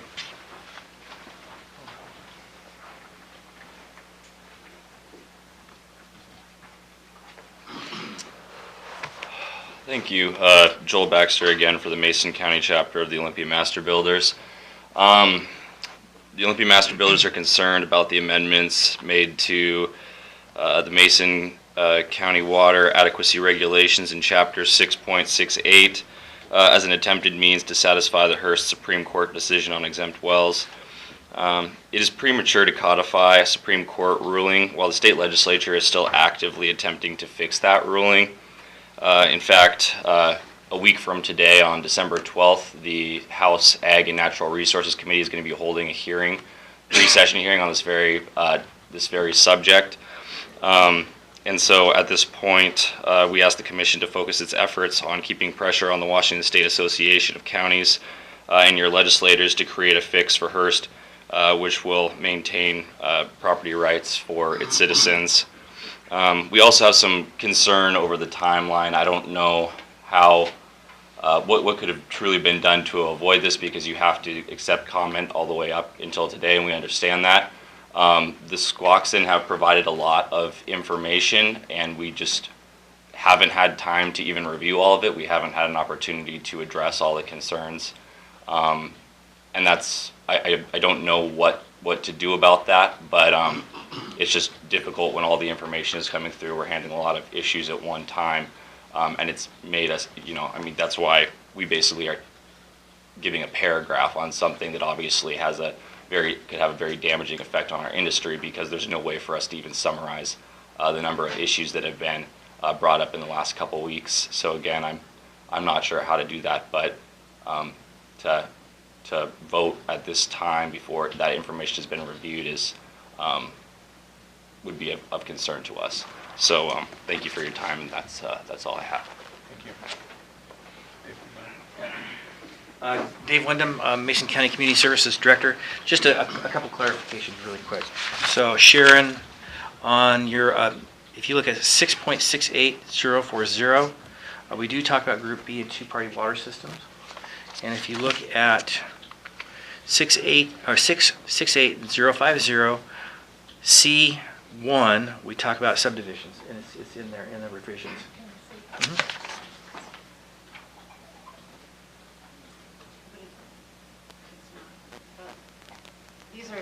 I'm sorry, these are changes that you've made? Because I looked at, the changes that I saw were in red, and they didn't show. That's in there, yeah. It just says meeting all state and local regulations. It doesn't say assurance that there won't be impairment. Well, if it says elsewhere, local regulation requires legal availability, it's recovered. You don't have to repeat it in multiple places. I didn't see that. So that's where we want. We're trying to streamline it as well. And to get to Master Builder's question, I had a question. I get questions daily on Hearst, if not multiple times a day. And the biggest issue that we're trying to address with all this is getting past the angst of Hearst and get to some sort of certainty for the public. What can I do with my property and when? And that's what we're trying to get to. So we're working on the master water plans. We're looking at some mitigation measures. We have some, we're being kind of pushed down a road we don't necessarily want to go down, but at least for the interim, we have to answer the question, what is legally available water? So that's where we're working with the tribe and working with others to try to get to that, answer that question in a way that everybody can understand. And then once we have that, have a process in place that staff understands. When people come through the door, is easy to grasp, and development can continue. Thank you. Any other public comment?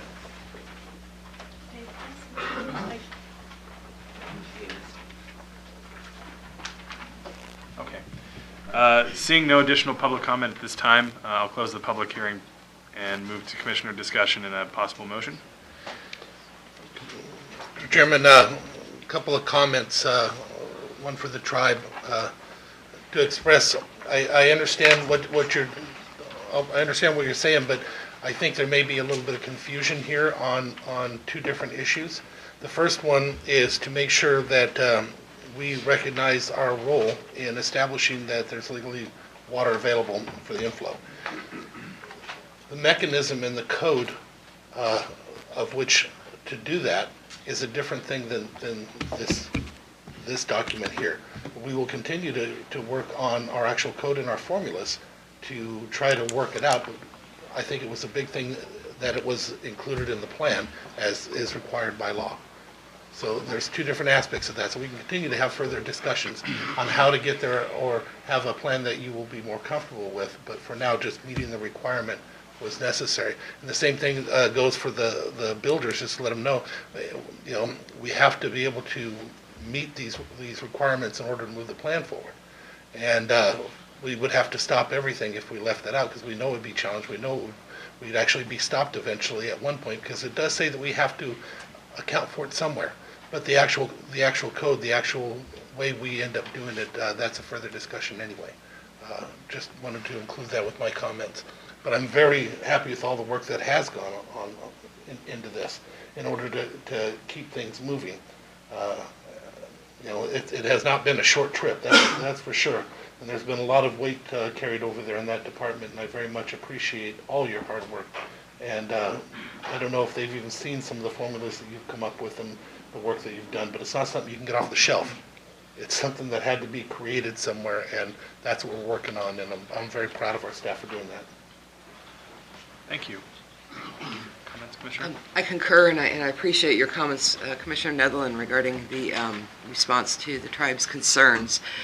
I think that we need to meet all state and local regulations, what may or may not happen with the legislature, and the need to make sure that you have legal availability is contained within the legal or the state regulations as well as our local. So I think we're covering the what changes Hearst decision has created while being open and flexible for any future changes that we're all hoping on at the legislature. I also commend staff. I commend the tribe for working with us on this. I hope that we can get to a place where we're working together. on assessing the impacts of water extraction and ways to mitigate those and to still open up the opportunity for folks to build on their properties. So I am in favor of these changes, and I wait with bated breath to see what the future holds regarding the state addressing this very complicated issue. Thank you. Appreciate both the remarks of Commissioners Netherland and Drexler on this issue. This is an issue that I think has kept a lot of people up at night on both sides of it. And I will say, and this might, maybe don't want to make news here, but this is not a perfect policy. But I think we're in a position where we can't let the perfect be the enemy of the good. I was thinking about the song "Stuck in the Middle with You" as I was thinking about our responses and potential responses to the Hearst ruling.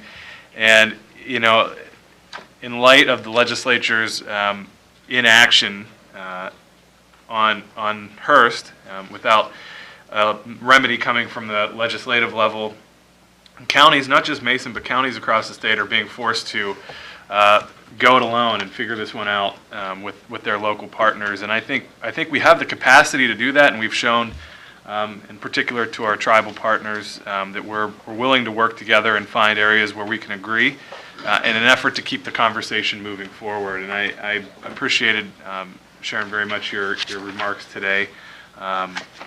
But we have to keep the process moving. We have to get in compliance with the Department of Commerce and some of those other aspects,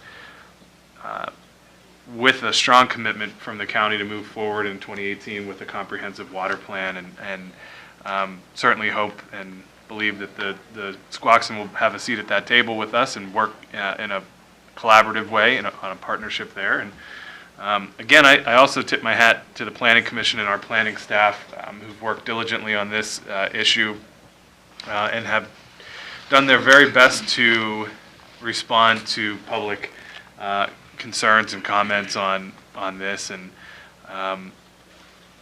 Mason County has a great opportunity here to be a leader in our state when it comes to water resource conservation. We have an opportunity here to be a leader in our state on moving policy forward that benefits everybody in our community, that allows for growth in a sustainable way. And I think this is the first step of many in that direction. And so I will be supporting the revisions that have been brought forward here with the caveat that there's much work left to do, and we're stuck in the middle. Let's get it done. Commissioner, it's very important that people realize that what occurred this time was bringing forward a plan that is only this big. You know, it's funny, you've heard the old expression, ignorance of the law is no excuse, and the like, but to be a good plan, it has to be workable. To be workable, it has to be comprehensible in some way. To be able to take it down to this amount is very important for us to be able to move forward without having a bunch of battles, especially legal battles. Anything can be interpreted is a legal battle. I'd like to just point out, because I've had other conversations, not just with tribal members, but about the idea of having those formulas and stuff in comprehensive plan.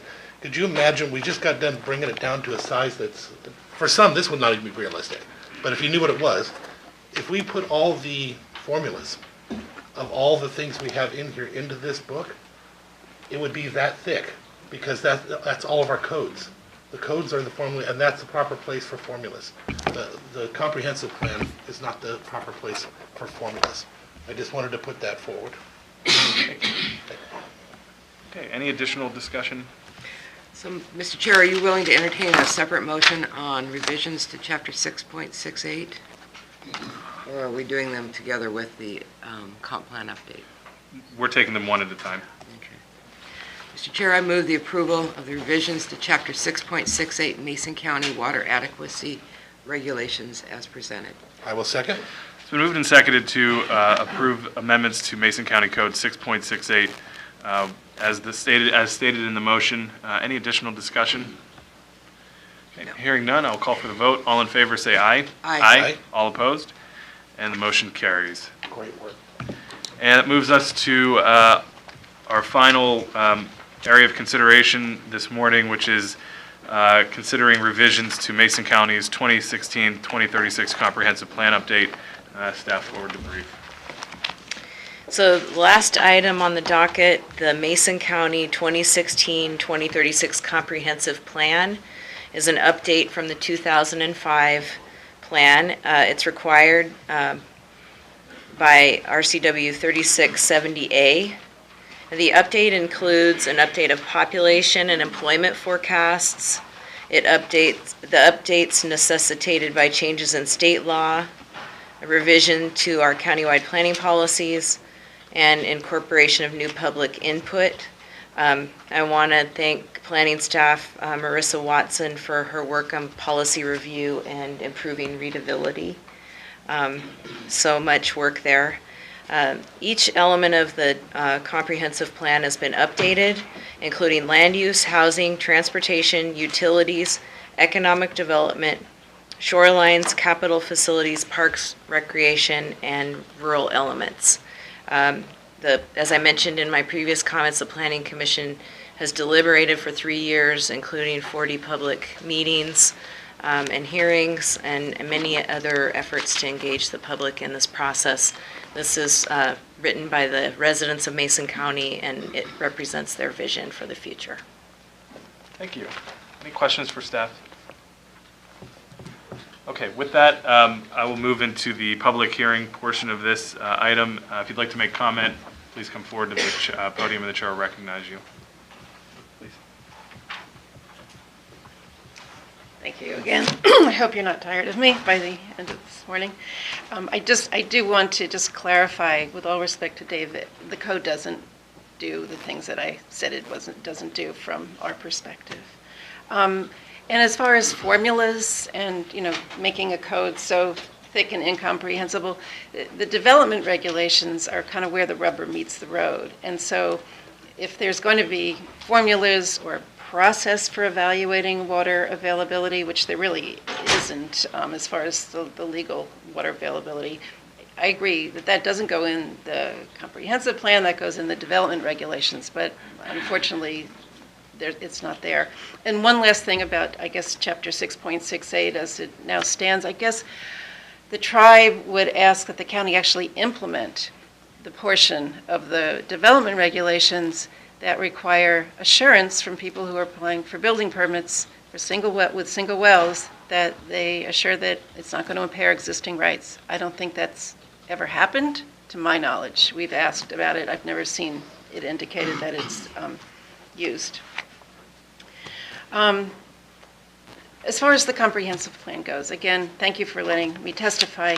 Just for the necessary background, the tribe has a treaty right to fish. The tribe is a co-manager with the state of the fisheries. You've heard it so many times, it's cliche, but salmon is the backbone of the Squaxin Island tribe. You need fresh water for salmon. You need sufficient amounts of it in streams, because the more fresh water that you have in streams, and especially during the dry summer, early fall months, the more salmon come back to those streams.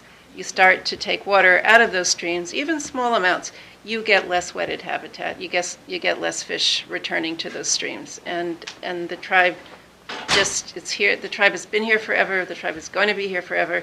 It doesn't want to see this sort of death by 1,000 cuts from these permit exempt wells that aren't being regulated. So the GMA requires that county comp plans match growth to where water is legally available. And unfortunately, there's some good information in this comp plan, but it doesn't do that. It doesn't show where water is. It doesn't even acknowledge that there are these in-stream flows that got set back in 1984 that are senior water rights, and they can't be impaired by later junior wells that are in connection with those waters. The comprehensive plan doesn't mention that, and it doesn't try to match where it's projecting all the rural growth is going to go with where the water is available. And if it's not available, what's the county going to do? And what the tribe would really like to see the county do is not impose burdens on individual landowners to do expensive hydrological studies, and that you know that it's going to be just a tiny amount of water. Again, it's death by 1,000 cuts. The tribe believes that the best approach is for the county to allow growth to continue in the rural areas. We know it's wanted. The tribe doesn't want to stand in the way of growth in the rural areas, but to come up with smart, scientific, sustainable mitigation packages. The Johns Creek model showed that for certain parts of the watershed, that the impacts on water of permit-exempt wells is not that large. And that means that mitigation is not going to be that hard. It can happen. You do reclaimed water, you do imposed water conservation, you impose restrictions on outdoor use in certain key areas. There's a lot of things the county can do, and it's doable. I'm not saying it's easy, but it will allow sustainable, long-term growth in the county that doesn't suck water out of the creeks. And we know that climate change is coming. What am I saying it's coming? It's here. And the summers are only going to get drier, and there's going to be an even more of a need for the county to conserve the water in the streams. I think that's most of what I want to say.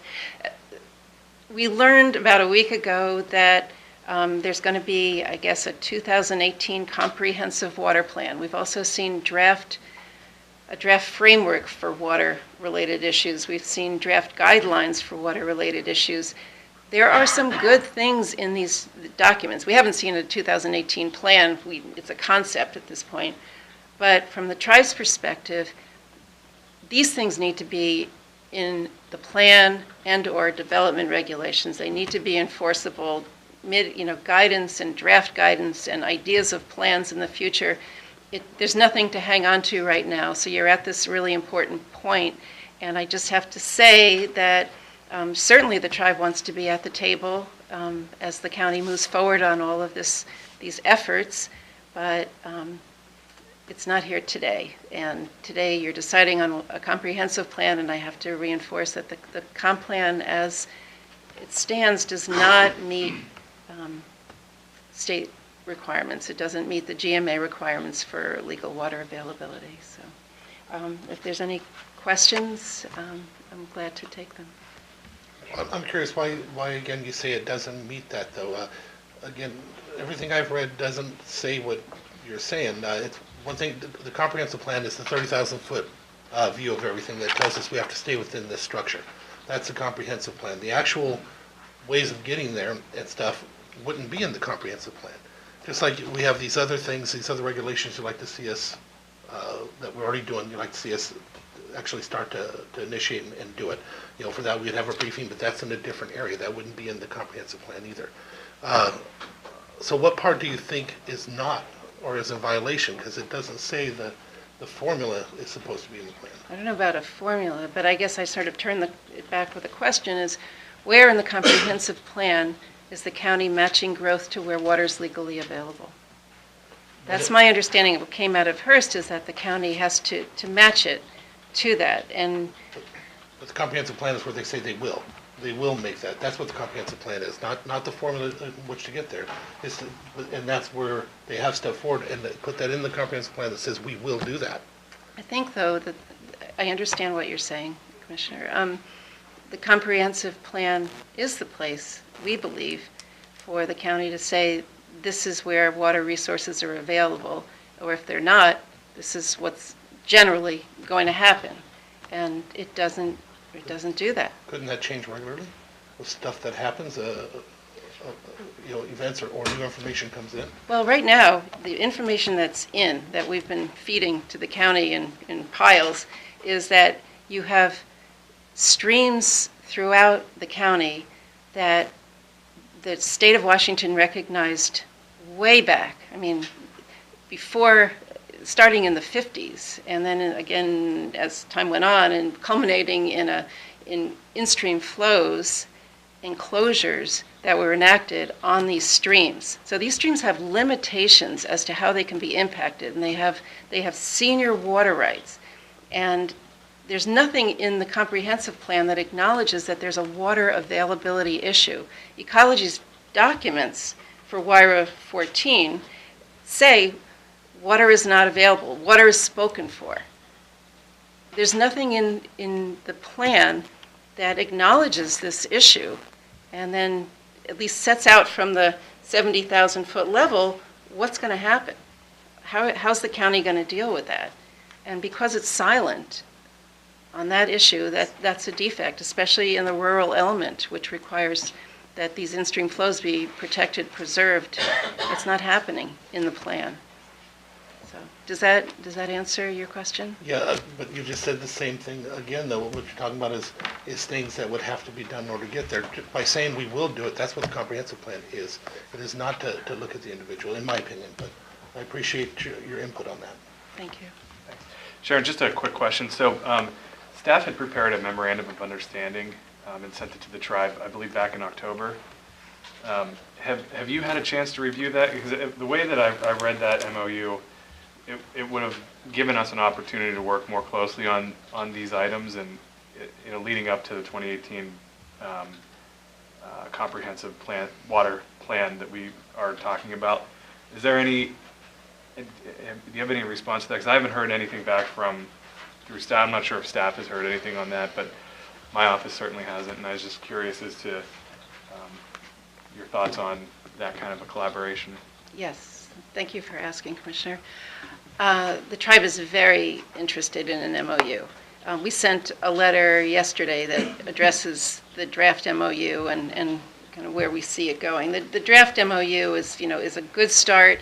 A couple of problems with it doesn't really, it just says we're going to study things, and it also says that the tribe is going to share financially, and the county can offer in-kind services. So, I think what we decided to do was to welcome the opportunity for an MOU, but also recognize that even if we entered into one 2 weeks ago or a month ago, we wouldn't be at a place where there would be meat on it that was equivalent to what's supposed to go into the comp plan and development regs. So that doesn't mean the tribe doesn't want to work on this MOU, and you'll be hearing more. I think we just need to continue the dialogue after today, but that's where we are. So you acknowledged it might take us a little bit more time to kind of get to the heart of this and get it figured out. Is that kind of what I'm hearing? Absolutely. Okay. Yeah, but the MOU idea is embraced by the tribe. Okay. Well, I appreciate hearing that you think that it would take more time for us to get to a solution. Thank you. Any questions, Commissioner? Okay. Thank you so much. Any additional public comment?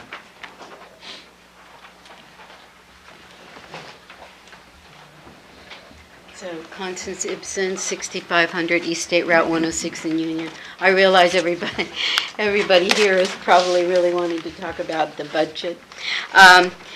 So let me just first off note that in the critical aquifer recharge areas in the comp plan, so in the fall of 2017, planning library maps appeared on the county website.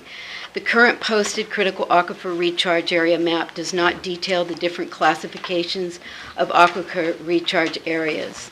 The planning library map does not use best available science nor reflect past decisions by the Western Washington Growth Management Hearings Board.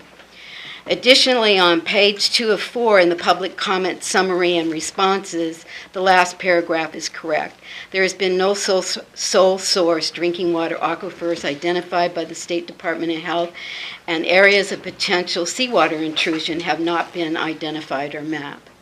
The capital facilities plan is inadequate in its projected expenses for county-owned drinking water and sewer wastewater treatment systems. The State Auditor's Office has expressed concern that the Belfair and Rustlewood wastewater treatment plants will not be able to meet financial obligations. Use of REIT 1, 2, and .09 sales tax monies appear to be over-allocated. To me, it appears that all the county taxpayers would continue to subsidize the rates for the Belfair wastewater system and Rustlewood. The Belfair current rates are about $96 per equivalent residential units, while the actual costs are approximately $304 each month. With the 2017 change in state law, which states that properties with existing functioning septic systems cannot be required to hook up to sewers, the previously planned Phase 2 of the Belfair wastewater system is not financially tenable. Further, the scheme for the Puget Sound Industrial Center to hook up to the Belfair wastewater system is not a perfected instrument, and I am not aware of any documented process for ongoing coordination with the city of Bremerton. There is no funded stormwater utility implementation plans for the Belfair or the Allen UGAs that are listed. The county's previous reluctance to implement impact fees makes it unlikely that these fees would be instituted in the future. If the county continues to proffer developer contributions in its capital facilities plan, the how, when, and over what period of time monies from developers will be available needs to be detailed. I see no systematic mechanism for reassessment if probable funding falls short of meeting the existing needs to ensure the land use element capital facilities plan and the financial plan are coordinated and consistent. Transportation. The adopted transportation element states that the top priority is maintenance of existing infrastructure in the roadways. However, the over $1.5 million annual diversion of road tax dollars to the general fund is competing with the building of new county connector roads for the Belfair bypass, tentative completion in 2025. This diversion of dollars imperils also the implementation of best management practices to prevent stormwater pollution from contaminating our waterways. Further, Commissioner statements asking the Public Works Director if he could cut back on chip seal program to save dollars for building these roads also gives me concern that the maintenance is not going to be the top priority. Parks. Funds are not available for the 25% match for Washington Recreation and Conservation Office. Therefore, the Mason County Parks and Trails Comprehensive Plan to me just appears to be a show. Lack of funding will hinder the development and the submission of grant applications and property acquisitions for open space within and between the UGAs. Public participation. This comprehensive plan update process publicly started in 2015 with instructions from the Mason County Commission to do only and to concentrate on the minimum necessary. There was no systematic review of what worked and did not work in the previous plan or a data analysis. The 2015 Planning Commission meetings on the comprehensive plan were abruptly stopped and restarted 1 year later in 2016 and then quietly stopped again. In early 2017, the Planning Commission agreed to only consider those elements necessary in the comprehensive plan. Later in the spring of 2017, the County Commission directed planning staff to complete the update by the end of 2017 to ensure the county would be eligible for certain grants. With the new planning manager, the process was restarted with much confusion over what had happened to the previous work. A county commissioner, county planning commission chair, and planning staff repeatedly stated, just get this done and then we can come back and do it right. This was coupled with this constant statements that the county plan could be updated every year. My conclusion of this comprehensive plan update process is captured by John Wooden. If you don't have time to do it right, when will you have time to do it over again? So, thank you. Thank you. Any additional public comment?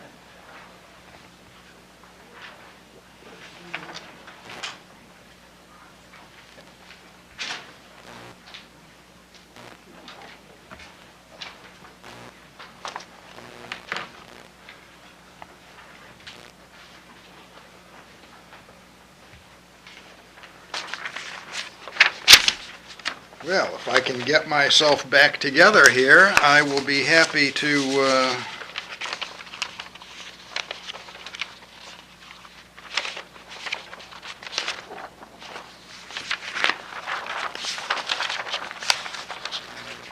Chair, Commissioner Drexler, Commissioner Netherland. I have lost the first page of my comments. I will simply start out by noting that this has been quite a long process and has taken immense time on the part of the amazing Paula Reeves and Dave Wyndham and Marissa Watson, that the Planning Advisory Commission has spent the best part of a year working through the details of this. We only meet 3 hours a month, but for each one of those meetings, each one of us spends about 9 hours in preparation. There's a lot of work that has gone into this. And while this is not a perfect document and will never be a perfect document, I'm as proud of this as anything that I have ever been a part of creating. Unfortunately, one can never please all of the people all of the time. I have heard voices claim that the process has not been transparent. The Open Public Meetings Act, RCW 42.30, is the legal standard for transparency. And after hearing some of these things, I spent part of the last weekend rereading the act, and it is clear that not only did we meet every requirement of the Open Public Meetings Act, we far surpassed anything that the law requires. Every meeting has been held in public, every item argued, and every decision taken in the public eye. Going above and beyond, Paula and Marissa have spent countless hours answering questions and helping people with the website, helping them through technical language that's not always easy to understand, and working through difficult concepts, trying to impart the goals of this update. They've provided CDs of the complete comp plan, complete red lines, even complete crosswalks. These are internal working documents that really, to be meaningful, require a tremendous investment in time to use competently. I've also heard voices claim that there hasn't been enough public participation, and this is one that over the course of this comp plan update, there have been 44, I believe, different public meetings, public outreach, coffees. We have tried to include the public in every step of this process. Perhaps the most useful was the online survey that we did that had over 70 responses and helped to model how we shaped this to meet the goals and aspirations of the people of Mason County. Finally, I've heard a few voices who want to revert to the old comp plan by reinserting the old Chapter 3, or if not that, by somehow appending it to the new comp plan. The comp plan update is a complete, well-ordered, comprehensive document that puts Mason County in full compliance with all of the appropriate laws and statutes. It reflects the goals and aspirations of the vast majority of Masonites for their county. Adding Chapter 3 from the last comp plan would be like taking a chapter from Gone with the Wind and sticking it in the middle of To Kill a Mockingbird. It's neither desirable nor reasonable. To do this would be to abandon fact and reason to fear and superstition. The plan we presented is an outstanding piece of work. It isn't perfect, but it is much better than the document it replaces. The aspirations and needs of Masonites will change, the financial realities of Mason County will change, and the comprehensive plan will change with them. We have already begun working on a 2018 work plan, and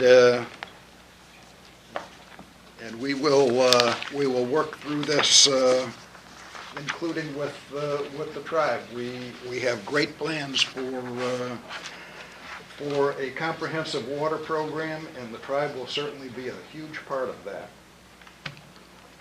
Voltaire cautioned that the perfect is the enemy of the good, as Chairman Schuette noted earlier. The comprehensive plan update that you have is not only good, it is very good. Adopting it meets important public needs. I hope and I think that this comp plan deserves to be passed and adopted. Thank you very much. Thank you. Any additional comment? Okay, seeing no additional comment, I'll close the public hearing for the updates to the Mason County Comprehensive Plan 2016-2036 Comprehensive Plan Update and move to Commissioner discussion and a potential motion. I'll get right to the motion, I believe, on this, and I think the work has been done. I think it's been excellent work. I appreciate the opinions that so many have had, but I can't help but go back to the very basics of what the purpose of this plan is and what its job is.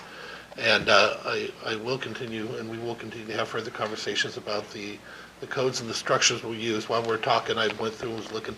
Again, I couldn't find a way to even make that fit in there with the format that we're using. I don't just see it as possible. But again, there's been a lot of work done here. There's been a lot of other amendments that we've just passed to go in. So I will make a motion for the adoption of the Mason County 2016 through 2036 Comprehensive Plan Update with the previous amendments included. And I'll second that motion. It's been moved and seconded to adopt the Mason County 2016-2036 Comprehensive Plan Update with the amendments that have been presented. Any additional discussion? I appreciate this plan a lot in that it has been downsized quite a bit, and the readability has been phenomenal. I can read this thing and not get lost in hundreds and hundreds and hundreds of policies that were already implemented. I appreciate the addition of the rural development section. I think that's really vital given our community and the emphasis on maintaining rural character. I appreciate the citizens guide piece of this. I appreciate the table that crosswalks policies to code. I think that it's a more usable plan as presented. I appreciate some of the small changes in the countywide planning policy that acknowledges aquaculture is an important industry in this community. That as much as we have this vision of maintaining rural character, we need to acknowledge the importance of our urban growth areas, our rural activity centers in the countywide planning policy, which wasn't even in there before, frankly.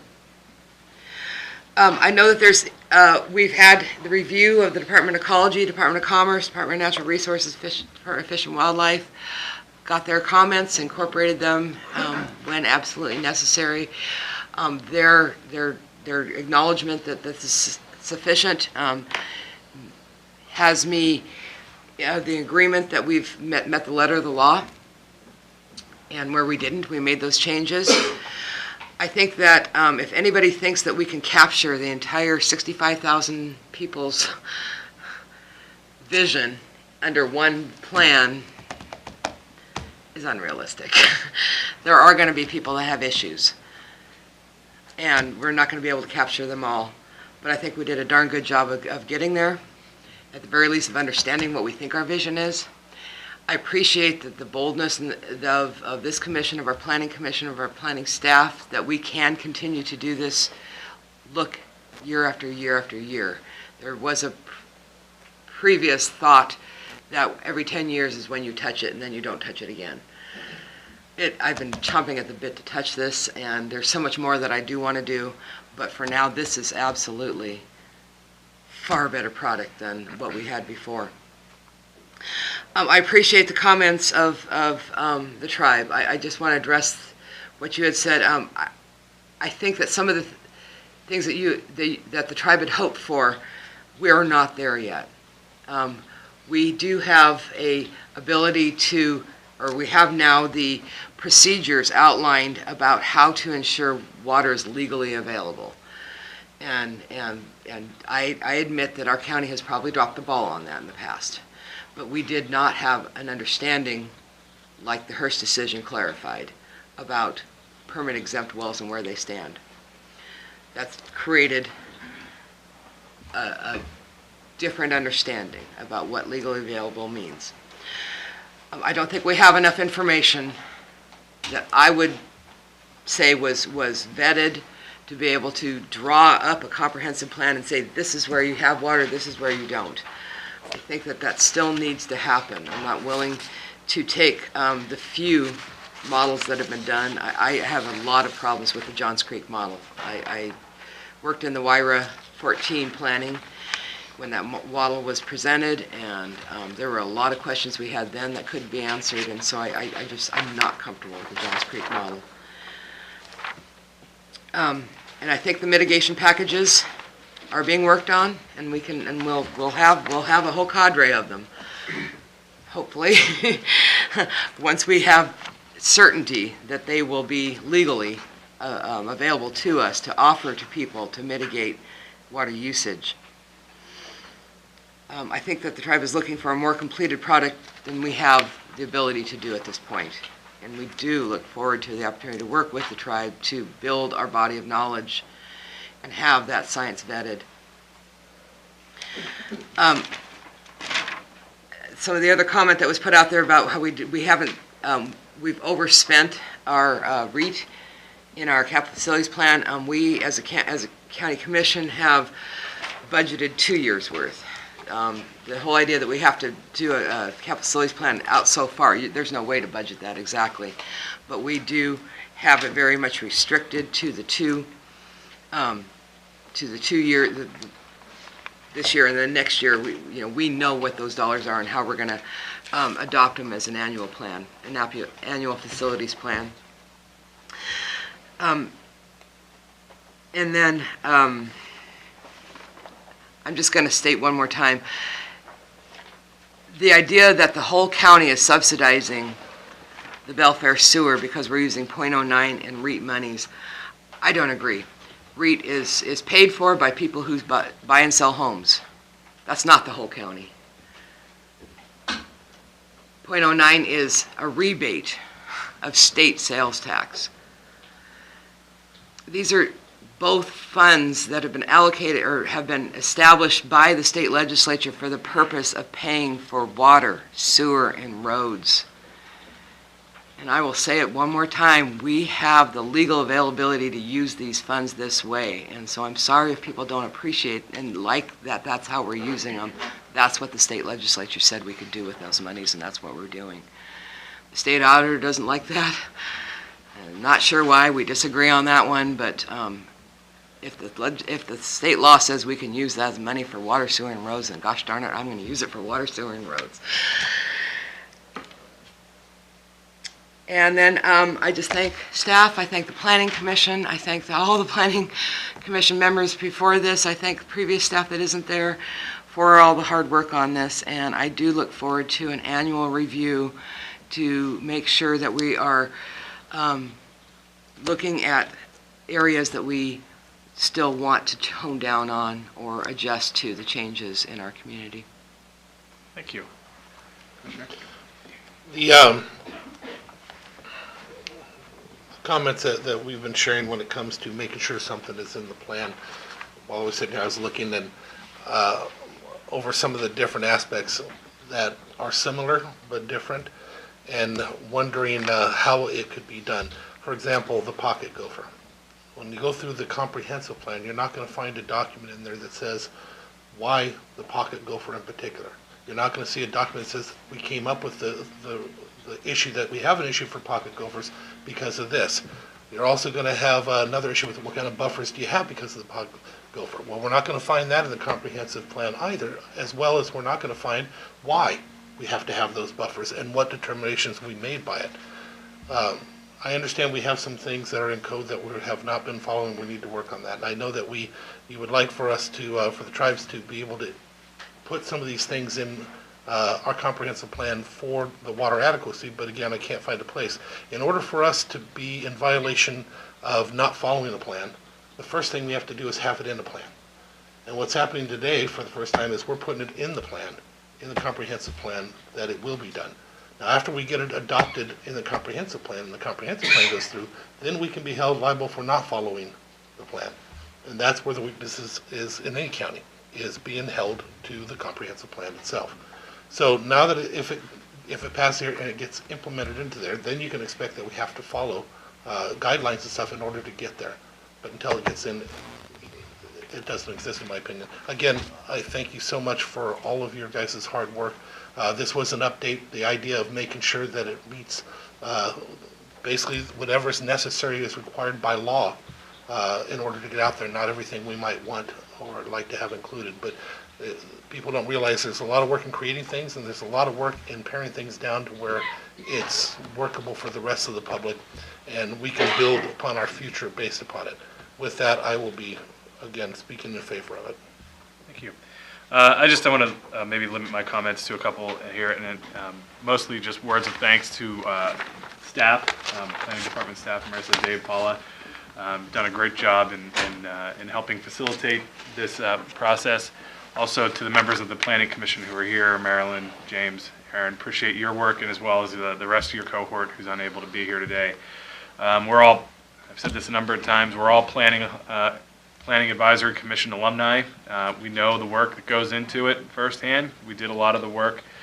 I was on the Planning Commission when this process started a couple of years ago, and it's great to see that it's finally come to fruition, that there's now an opportunity for us to adopt this and move forward. And really, this is one of the things that I think we try to capture in this process, is that it is a citizen-led, a citizen-driven process, and staff is there to facilitate that conversation. And it doesn't always include every thought or idea that comes forward. I think that's part of the process, and you pick any item, any policy issue on there, and I think you'll see that there's a pro and a con to each of those, and so this is making the best of all the ideas that have come forward. And is there room for process improvement?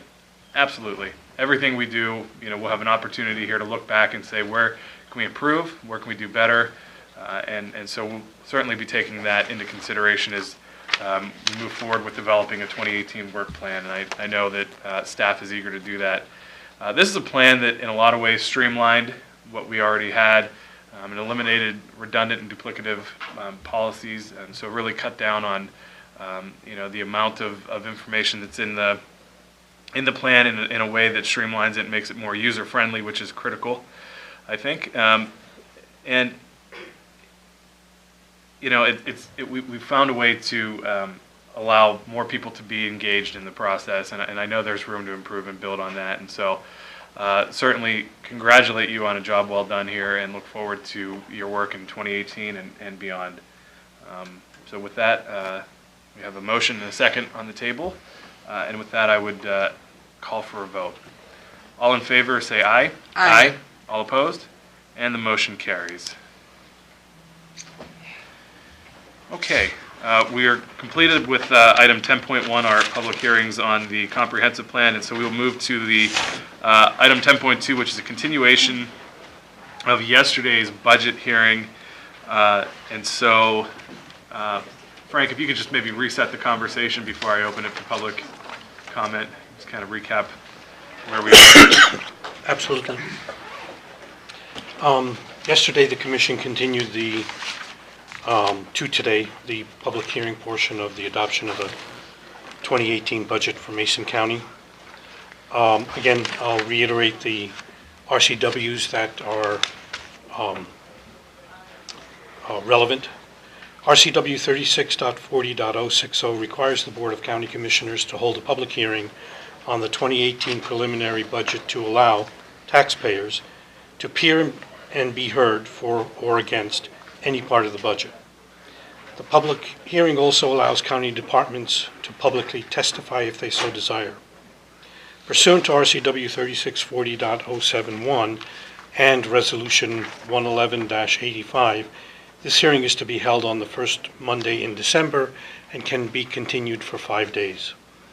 Copies of the 2018 preliminary budget were made available to the public on November 20th, 2017, and a balanced budget must be adopted by December 31st, 2018. We have three options for recommendation. One is to move to close the public hearing component and consider the adoption of the 2018 budget on December 19th, 2017 at 9:30 a.m.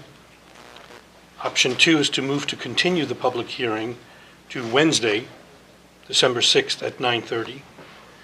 And option 3 is to move to adopt the 2018 budget in the total amount of $96,390,606. The current expense component is $36,966,203, and the other funds are $59,424,403. Okay, thank you. So with that, I will open it back up for public comment on the 2018 budget. If you'd like to make additional comment, you can come forward and do so now. Mr. Chair, there were questions yesterday that weren't answered, and I'm wondering if those would be answered today. And can you restate the questions? The question on bank capacity and explanation and clarification on bank capacity, what that impact is to the roads fund. The question also on why the bank capacity backfill all needs to be done in one fell swoop and couldn't be done lowering the road tax increase. What the levy shift impact is on the city. And there was also a question on comparison of 2017 to 2018. Is there a change in the bottom line total for the current expense? Okay. Frank, can you address? The bank capacity for roads is approximately $841 or $2,000.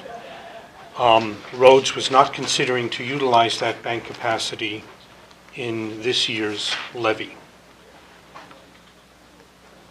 If the levy shift is used to shift the bank capacity from roads into current expense, those dollars will not impact roads. What will impact roads is the additional $500,000 in traffic diversion, because that is funding that would have gone to roads and will now be diverted to current expense. But the bank capacity itself will not impact roads, and roads had not intended to use that bank capacity this year. It still leaves that bank capacity available for roads in the future. The second part of your question, if I understood it, do you have to use all of the bank capacity at once? And the answer is no. So you can use any amount of the bank capacity up to the total amount of the bank capacity without impacting roads. And that would not benefit roads either, again, because they're not intending to use bank capacity this year. The next question was the impact to the city. If we do an $855,000 levy shift, the preliminary numbers, and the assessor hasn't finished their assessment, their assessed valuation, finalized their assessed valuations. So this number is somewhat fluid, but it's roughly about $75,000. And what that means, so the impact to the Metropolitan Park District. So the Shelton Metropolitan Park District would be prorated, and they would be impacted by the $75,000.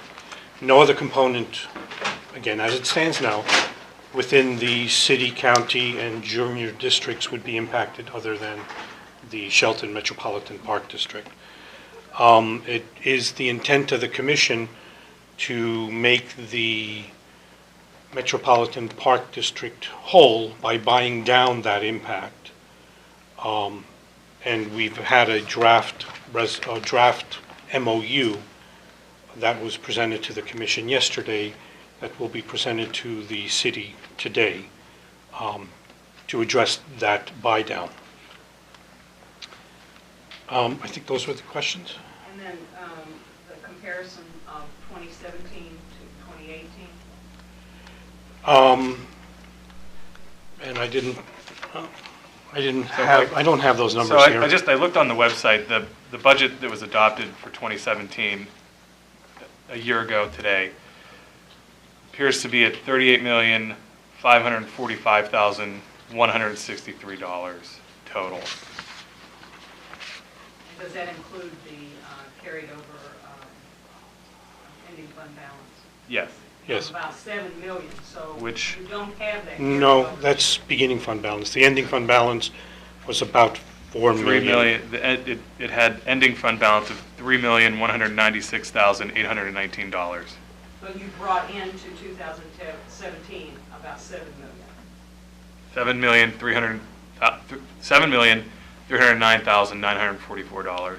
That was the estimate of what Correct. that would be. Right. And then we had The an actual adjustment was what? in mid-year also. So given those numbers, the proposed budget as it sits today is $36,966,000, of which $3,400,000 is ending fund balance. And we had just a clarification, I think another part of the question you were asking on the bank capacity. In the past, the commission had not taken the 1% in the road fund for many, many years. It came up with, and what happened is you took that 1% capacity and you banked it so that it could be used in futures, specifically, hopefully, something for the roads or whatever that come up. It was 8.79% that was not used in the past. That with the 1% is why 9.79 is almost 10% increase. It does not have to be taken all at one time. It can be taken 1% or not taken at all. But I think that was the part you were talking about. You were asking about the bank capacity and what it was. That's exactly what that money was. And if we were to take it and utilize it, then that would not go to the road fund. So even though it was a road fund money, it wouldn't go to them this year. It would be taken out beforehand, before it even starts for them. In the future, they would get that tax increase forever, basically. Does that explain it a little bit clearer for the? Mm-hmm. Commissioner Schutte, can you read those numbers off for 2017? Which, the total? Yeah, the expenditure, or the total budget, and then the ending fund balance. So ending fund balance was projected to be $3,196,819. Okay. And the total was $38,545,163. Give me just one Do you have the second here. mid-year one by chance? Well, that's why we had to make the mid-year cuts because of where this was. No, I know, but do you have the number for the mid-year? Is that on the? I No, can't see this is it. the 2017 Okay, so adopted budget. So We adjusted- the adopted budget excluding ending fund balance, I'm sorry.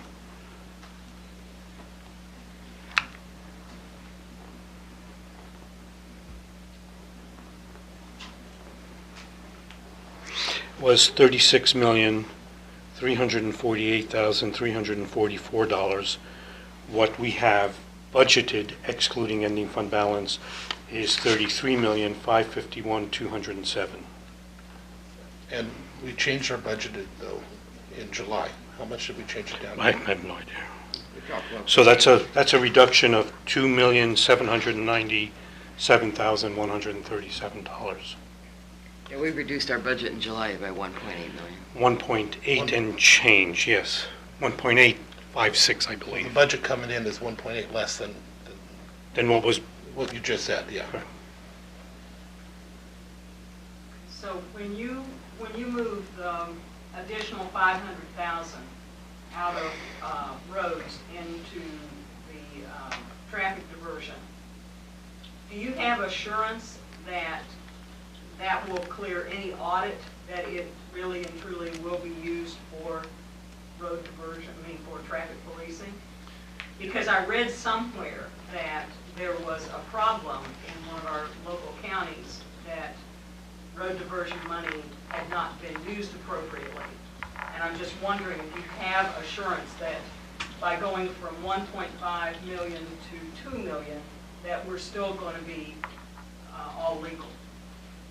We do, and so the sheriff's office has to certify to the County Roads Administration Board and work in conjunction with our county engineer. One of the things that we've done in light of the increase in diversion this year is we're going through the process of putting together a memorandum of understanding and an agreement that would ensure that they can meet those dollar numbers. So they're currently going through the process of finalizing the memorandum of understanding, and a lot of that is in response to the issue that was had, I believe, in Thurston County. And I just want to reiterate that using the process they use now to allocate eligible functions to the sheriff expenses of those road diversion funds, they calculated out the ability to go up to $2 million using those same allocations or the same formulas that have been approved in the past by the County Road Administration Board. So that's our assurances, that they're using the same formula. The formula has passed muster with the County Road Administration Board's very, very concerned that these monies not be misused as what happened in Thurston County. And they, using that same formula, they calculated out what the actual time and effort they could charge to those funds. There is always a risk. There's just no way around it, because you can certify it, and I'm sure they certified it in Thurston County as well. But for us, the one difference is they were warned that they had some issues that were going on. They were using it in a manner that may not. Even though they were certifying that it was good, it doesn't mean that it's accepted as such. And we have to be diligent to make sure that it stays within those parameters. But at this point, I don't know that we've ever had a warning from them in regards to how we've spent it, at least up to this point. Jerry, do you have any? Have you ever had any? No. Okay. We haven't had any issues with it. We're meeting with the sheriff Thursday morning to go over the MOU. Okay. Is that, do we answer them all? Okay. Great. Okay, thanks, Frank. Okay, with that, I would open up public comment or continue public comment from yesterday's meeting.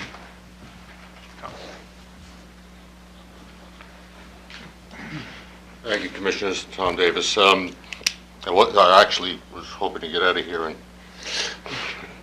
I had no intention of speaking on this, but it's important, at least to me, that when we talk about the budget and actually what Commissioner Drexler has said, that the funding for the Belfair sewer system is not spread throughout the county is just something I can't let go, because it's a little bit disingenuous. We have to remember that this was never the plan. This is making up for the mistake.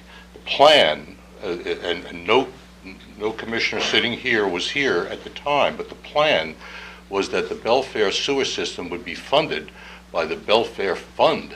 It was a separate fund. It was going to be a self-sustaining, and it went completely off the rails.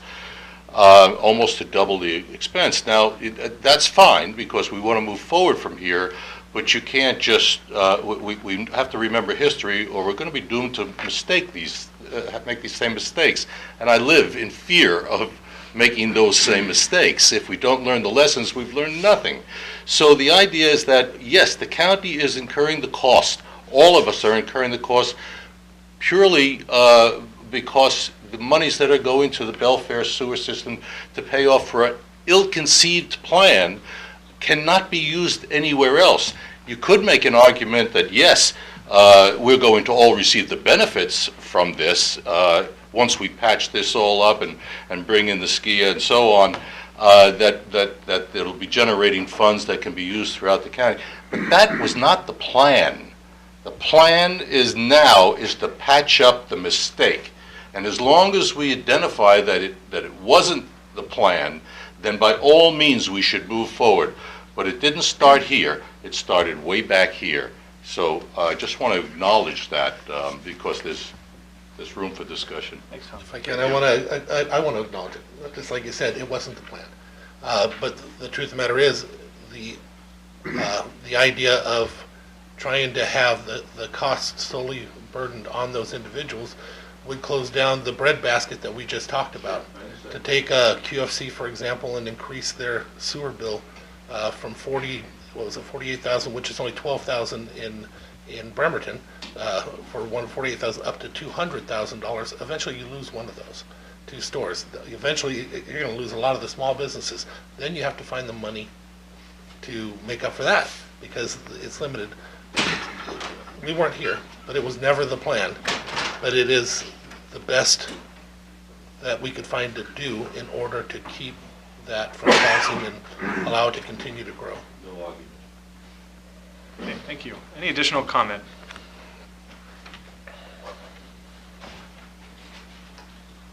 Brenda Hershey, Post Office Box 1936, Camilchi Precinct. So I really don't understand now why you're on that original resolution from 28 November that you were planning to do the entire amount of the bank capacity, the 8.79%. I don't understand. If the dollars are not needed in roads for 2018, why would you in one fell swoop add that entire amount to the tax bill for 2018? And I just ask that you give consideration to that, because from what I'm hearing today, Frank said it wasn't needed in roads for the 2018 year. So why go with that this year and for the next budget year? Is that, you want? Yeah. Generally, this is testimony and not back and forth.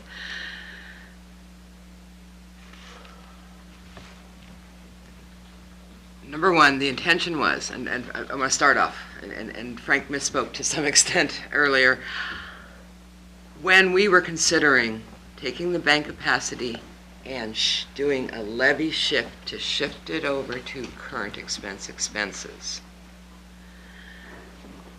That was with the understanding, the misunderstanding, we were told by our assessor's office that we could do that without impacting the city. And that's when I was considering it and looking at it very strongly. My intent, all three of us don't think alike, so I can only speak for me. My intent at that time was to, after discussions with the sheriff's office and hearing the voters tell me we voted down a tax increase because we didn't know where it was going to go, and knowing very well that people want to have an exact use of the tax, that we could go out next year under the advisement, if so happened, of a citizens committee for a public safety criminal justice tax. The levy shift would be to offset the deep cuts that we're considering and that you saw in yesterday's hearing. The deep cuts. To offset and try to make whole current expense departments. And we had a projected allocation of $120,000 to the prosecutor's office, $200,000 to the Office of Public Defense, $65,000 to the treasurer's office. That added up to $855,000, plus $400,000 into our reserve to make sure that we didn't hit the cash flow problem we did last year. That's what we were looking at and playing with. I use that word, but playing with at the time that I personally was told that there wouldn't be a negative impact on the city as far as having to prorate. I knew there'd be a tax increase on citizens, and at the time it was to be $26 per 100,000, I think was the number of assessed value. So the amount was to backfill current expense department budget cuts except for the sheriff. The sheriff, we'd backfill as much as we could on the diversion. All that was to be a one-time temporary to see if we could potentially pass a criminal justice public safety tax. We have a sales tax available to us and a property tax available. And as I said yesterday in our hearing, I would support that only under the understanding by everybody that it was to supplant the current expense portion that goes into criminal justice and public safety so that we could make whole the other departments that are suffering cuts. And so why all of it was to do that one-time stopgap under the impression, under the thought, in my opinion, or in my thoughts, that it wouldn't negatively impact the Metropolitan Park District of the city. Yeah, sure. This one, I want to clarify something. It wasn't, 8.79 was the bank capacity. The vote that I voted against was also an increase of another 1%. Right. Which is the regular amount yearly they can do. So that's 9.79% was the increase. And as was explained, I think I completely agree with it. It was being done in order to just wait it for 1 year to backfill some of the issues that we're faced with. But again, it would continue on forever. I'm not sure that I believe that the tax was turned down by the people because they didn't know where it was going. I know there were people that expressed that concern, but I'm not sure that that's the reason why it was turned down. You got a situation, if Commissioner Drexler's numbers are right, of $26 per 100,000 increase by doing that action. What is it, $84 per 100,000 with the new states thing that's occurring at the same time? At some point, again, you've got a critical mass breaking point for the public of what they can afford. But I agree with what you said. I just wanted to clarify, though, that it's 9.79. My question is really very narrow. Why if the roads does not need this 800,000, then why increase it, the 8.79, for 2018? If there is an increase that's needed, do it in a step fashion. So much in 2018, 19, and 2020. So that's just my, based on what Frank said, the roads did not have to have that money in 2018. Then do it in a less. So because we're taking the bank capacity not for roads, we're doing it for current expense backfill. Correct, I understand that. And in our, I'm sorry, Frank's dying to say something. Eager behind you to make comment. I'll just sit down. If I may just. But let me just finish. In our long-term projection of the road fund, it was going to be in the red in 2020.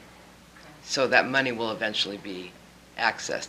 Will it be the whole 9% that they'll need?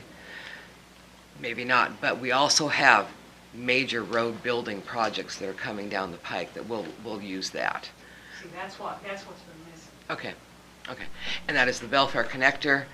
There's been a desire to complete and make whole the Razor Road as an alternate to Trails Road. And we have a lot of easement to purchase up in Allen because of an ancient 1910 law. We've lost a lot of the easement to be able to have internal circulation in the UGA of Allen. So you don't need it in 2018, but you are going to need it in 2019 or 2020. Correct. Okay. That's the part of the information that I think has not been available to the public as to why you were doing that. And that was what I was going to respond back to. So two things I wanted to clarify was it's 11.3 cents that the impact is of that shift on current expense side from the road side for the levy shift, not the $26. So $11.30. Yeah, it's $11.30. Per 100,000. Per 100,000. I believe the $26 is on the median household assessed value, because that would roughly come out to $26. And initially, when we did talk about the levy shift, you are correct, Commissioner Drexler, there was no impact to the city, Metropolitan Park District, or any of the junior districts. But then the city looked to submit their certification request, with the Metropolitan Park District taking a much higher percentage, which is then what ended up impacting the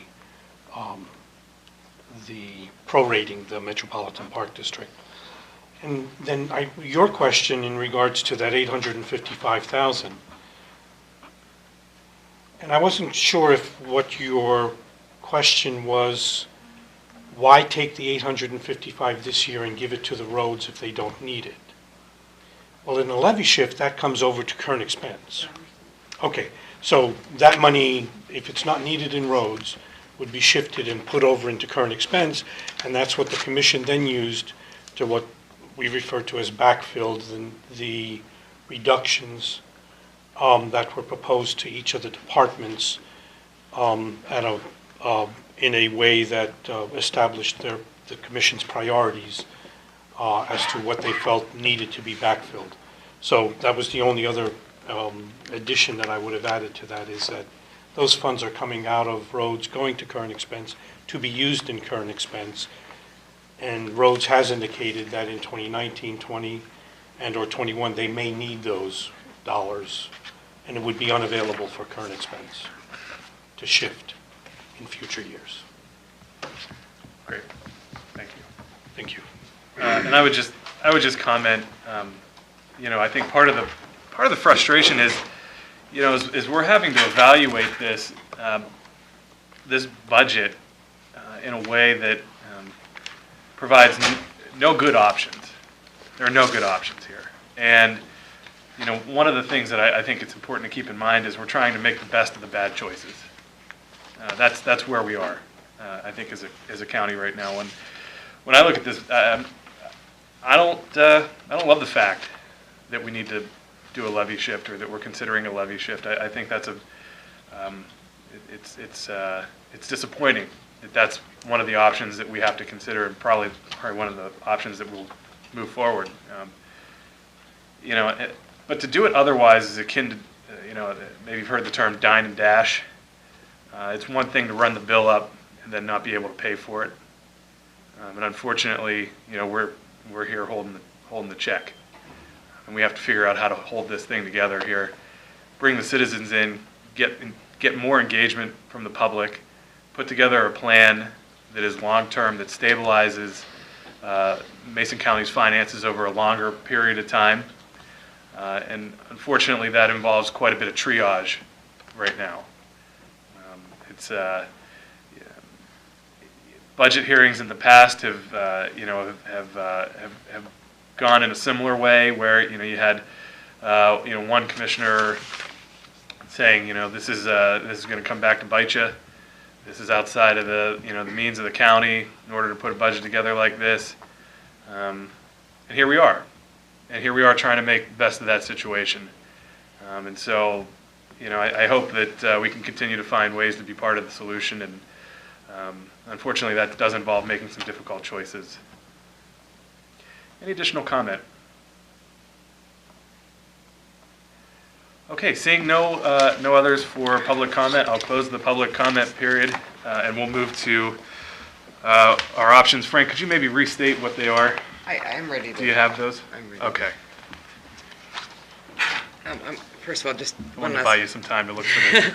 one last comment is that, as Frank stated, our only option by state law is to be able to continue this hearing day to day for a total of 5 days. And we have a lot more discussion, a lot more information to find out in order to for me to be comfortable passing a budget. So I don't have the ability to keep this public comment period open till our presumption of the 19th.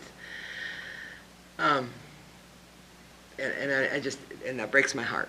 So my motion would indicate that. And you had a statement you wanted to make? Well, just that the public comment aspect, but you can keep the public hearing open.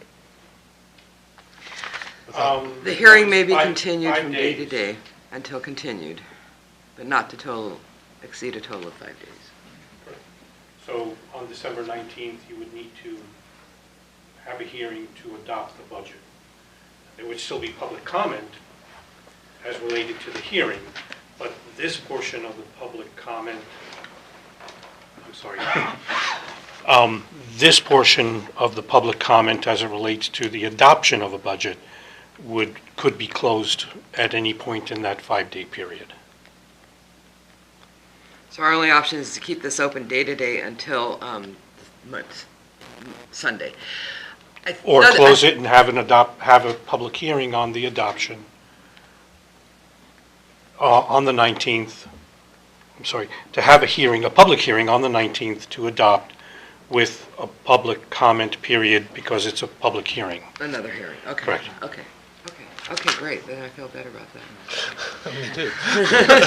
So, Mr. Chair, I move to close the public hearing and consider adoption of the 2018 budget on December 19th, 2017 at 9:30 a.m. with a new hearing. I'll second. Okay, can I see this real quick? Thanks. Okay, it's been moved and seconded to close the public hearing and consider adoption of the 2018 budget on December 19th, 2017 at 9:30 a.m. Any additional discussion? Yes. Okay. I want to just say, when we wrote our budget last year, we were in control of our expenditures, but obviously we were not in control of our revenues. We made some assumptions that came back to be incorrect. And so again, it's not because of what we had set up for our expenditures, but what had happened with revenue. Now, at the time when we were doing the numbers, nobody stood before us and said those numbers are wrong. It was the best guess, as all budgets are. And the numbers that did come back, some of them were self-inflicted. We have one department that decided they weren't going to do a specific thing anymore that cost us a lot of revenue coming in. We also had some things that were completely out of the county's control. But we do have an opportunity to make the strides for this year, knowing that this is a possibility, and some of these revenues in certain areas could go down again. I think we should make some of the bigger cuts, as I think would be more prudent for our county, even though I don't like them. There's no way I do. I want to point out also on the diversion that that money definitely affects the road department. I attended and I forgot to mention it during the earlier part, but I attended the Kitsap County's budget last night. And one of the things that was noticeable is their road diversion is around 9%. And we're looking at a road diversion of 20% of the tax. That's quite a huge difference, and at some point we need to keep control over that. And I'm putting that out there in just hopes that when we do meet to go over the budget again and for adoption of the budget, that you consider it would not be too late to change that and recertify, right? Because we're looking at recertification perhaps anyway, because there was a mistake in the numbers that was put out in the first place, and a mistake in the numbers that were used in the motion. So we will have another opportunity to recertify. So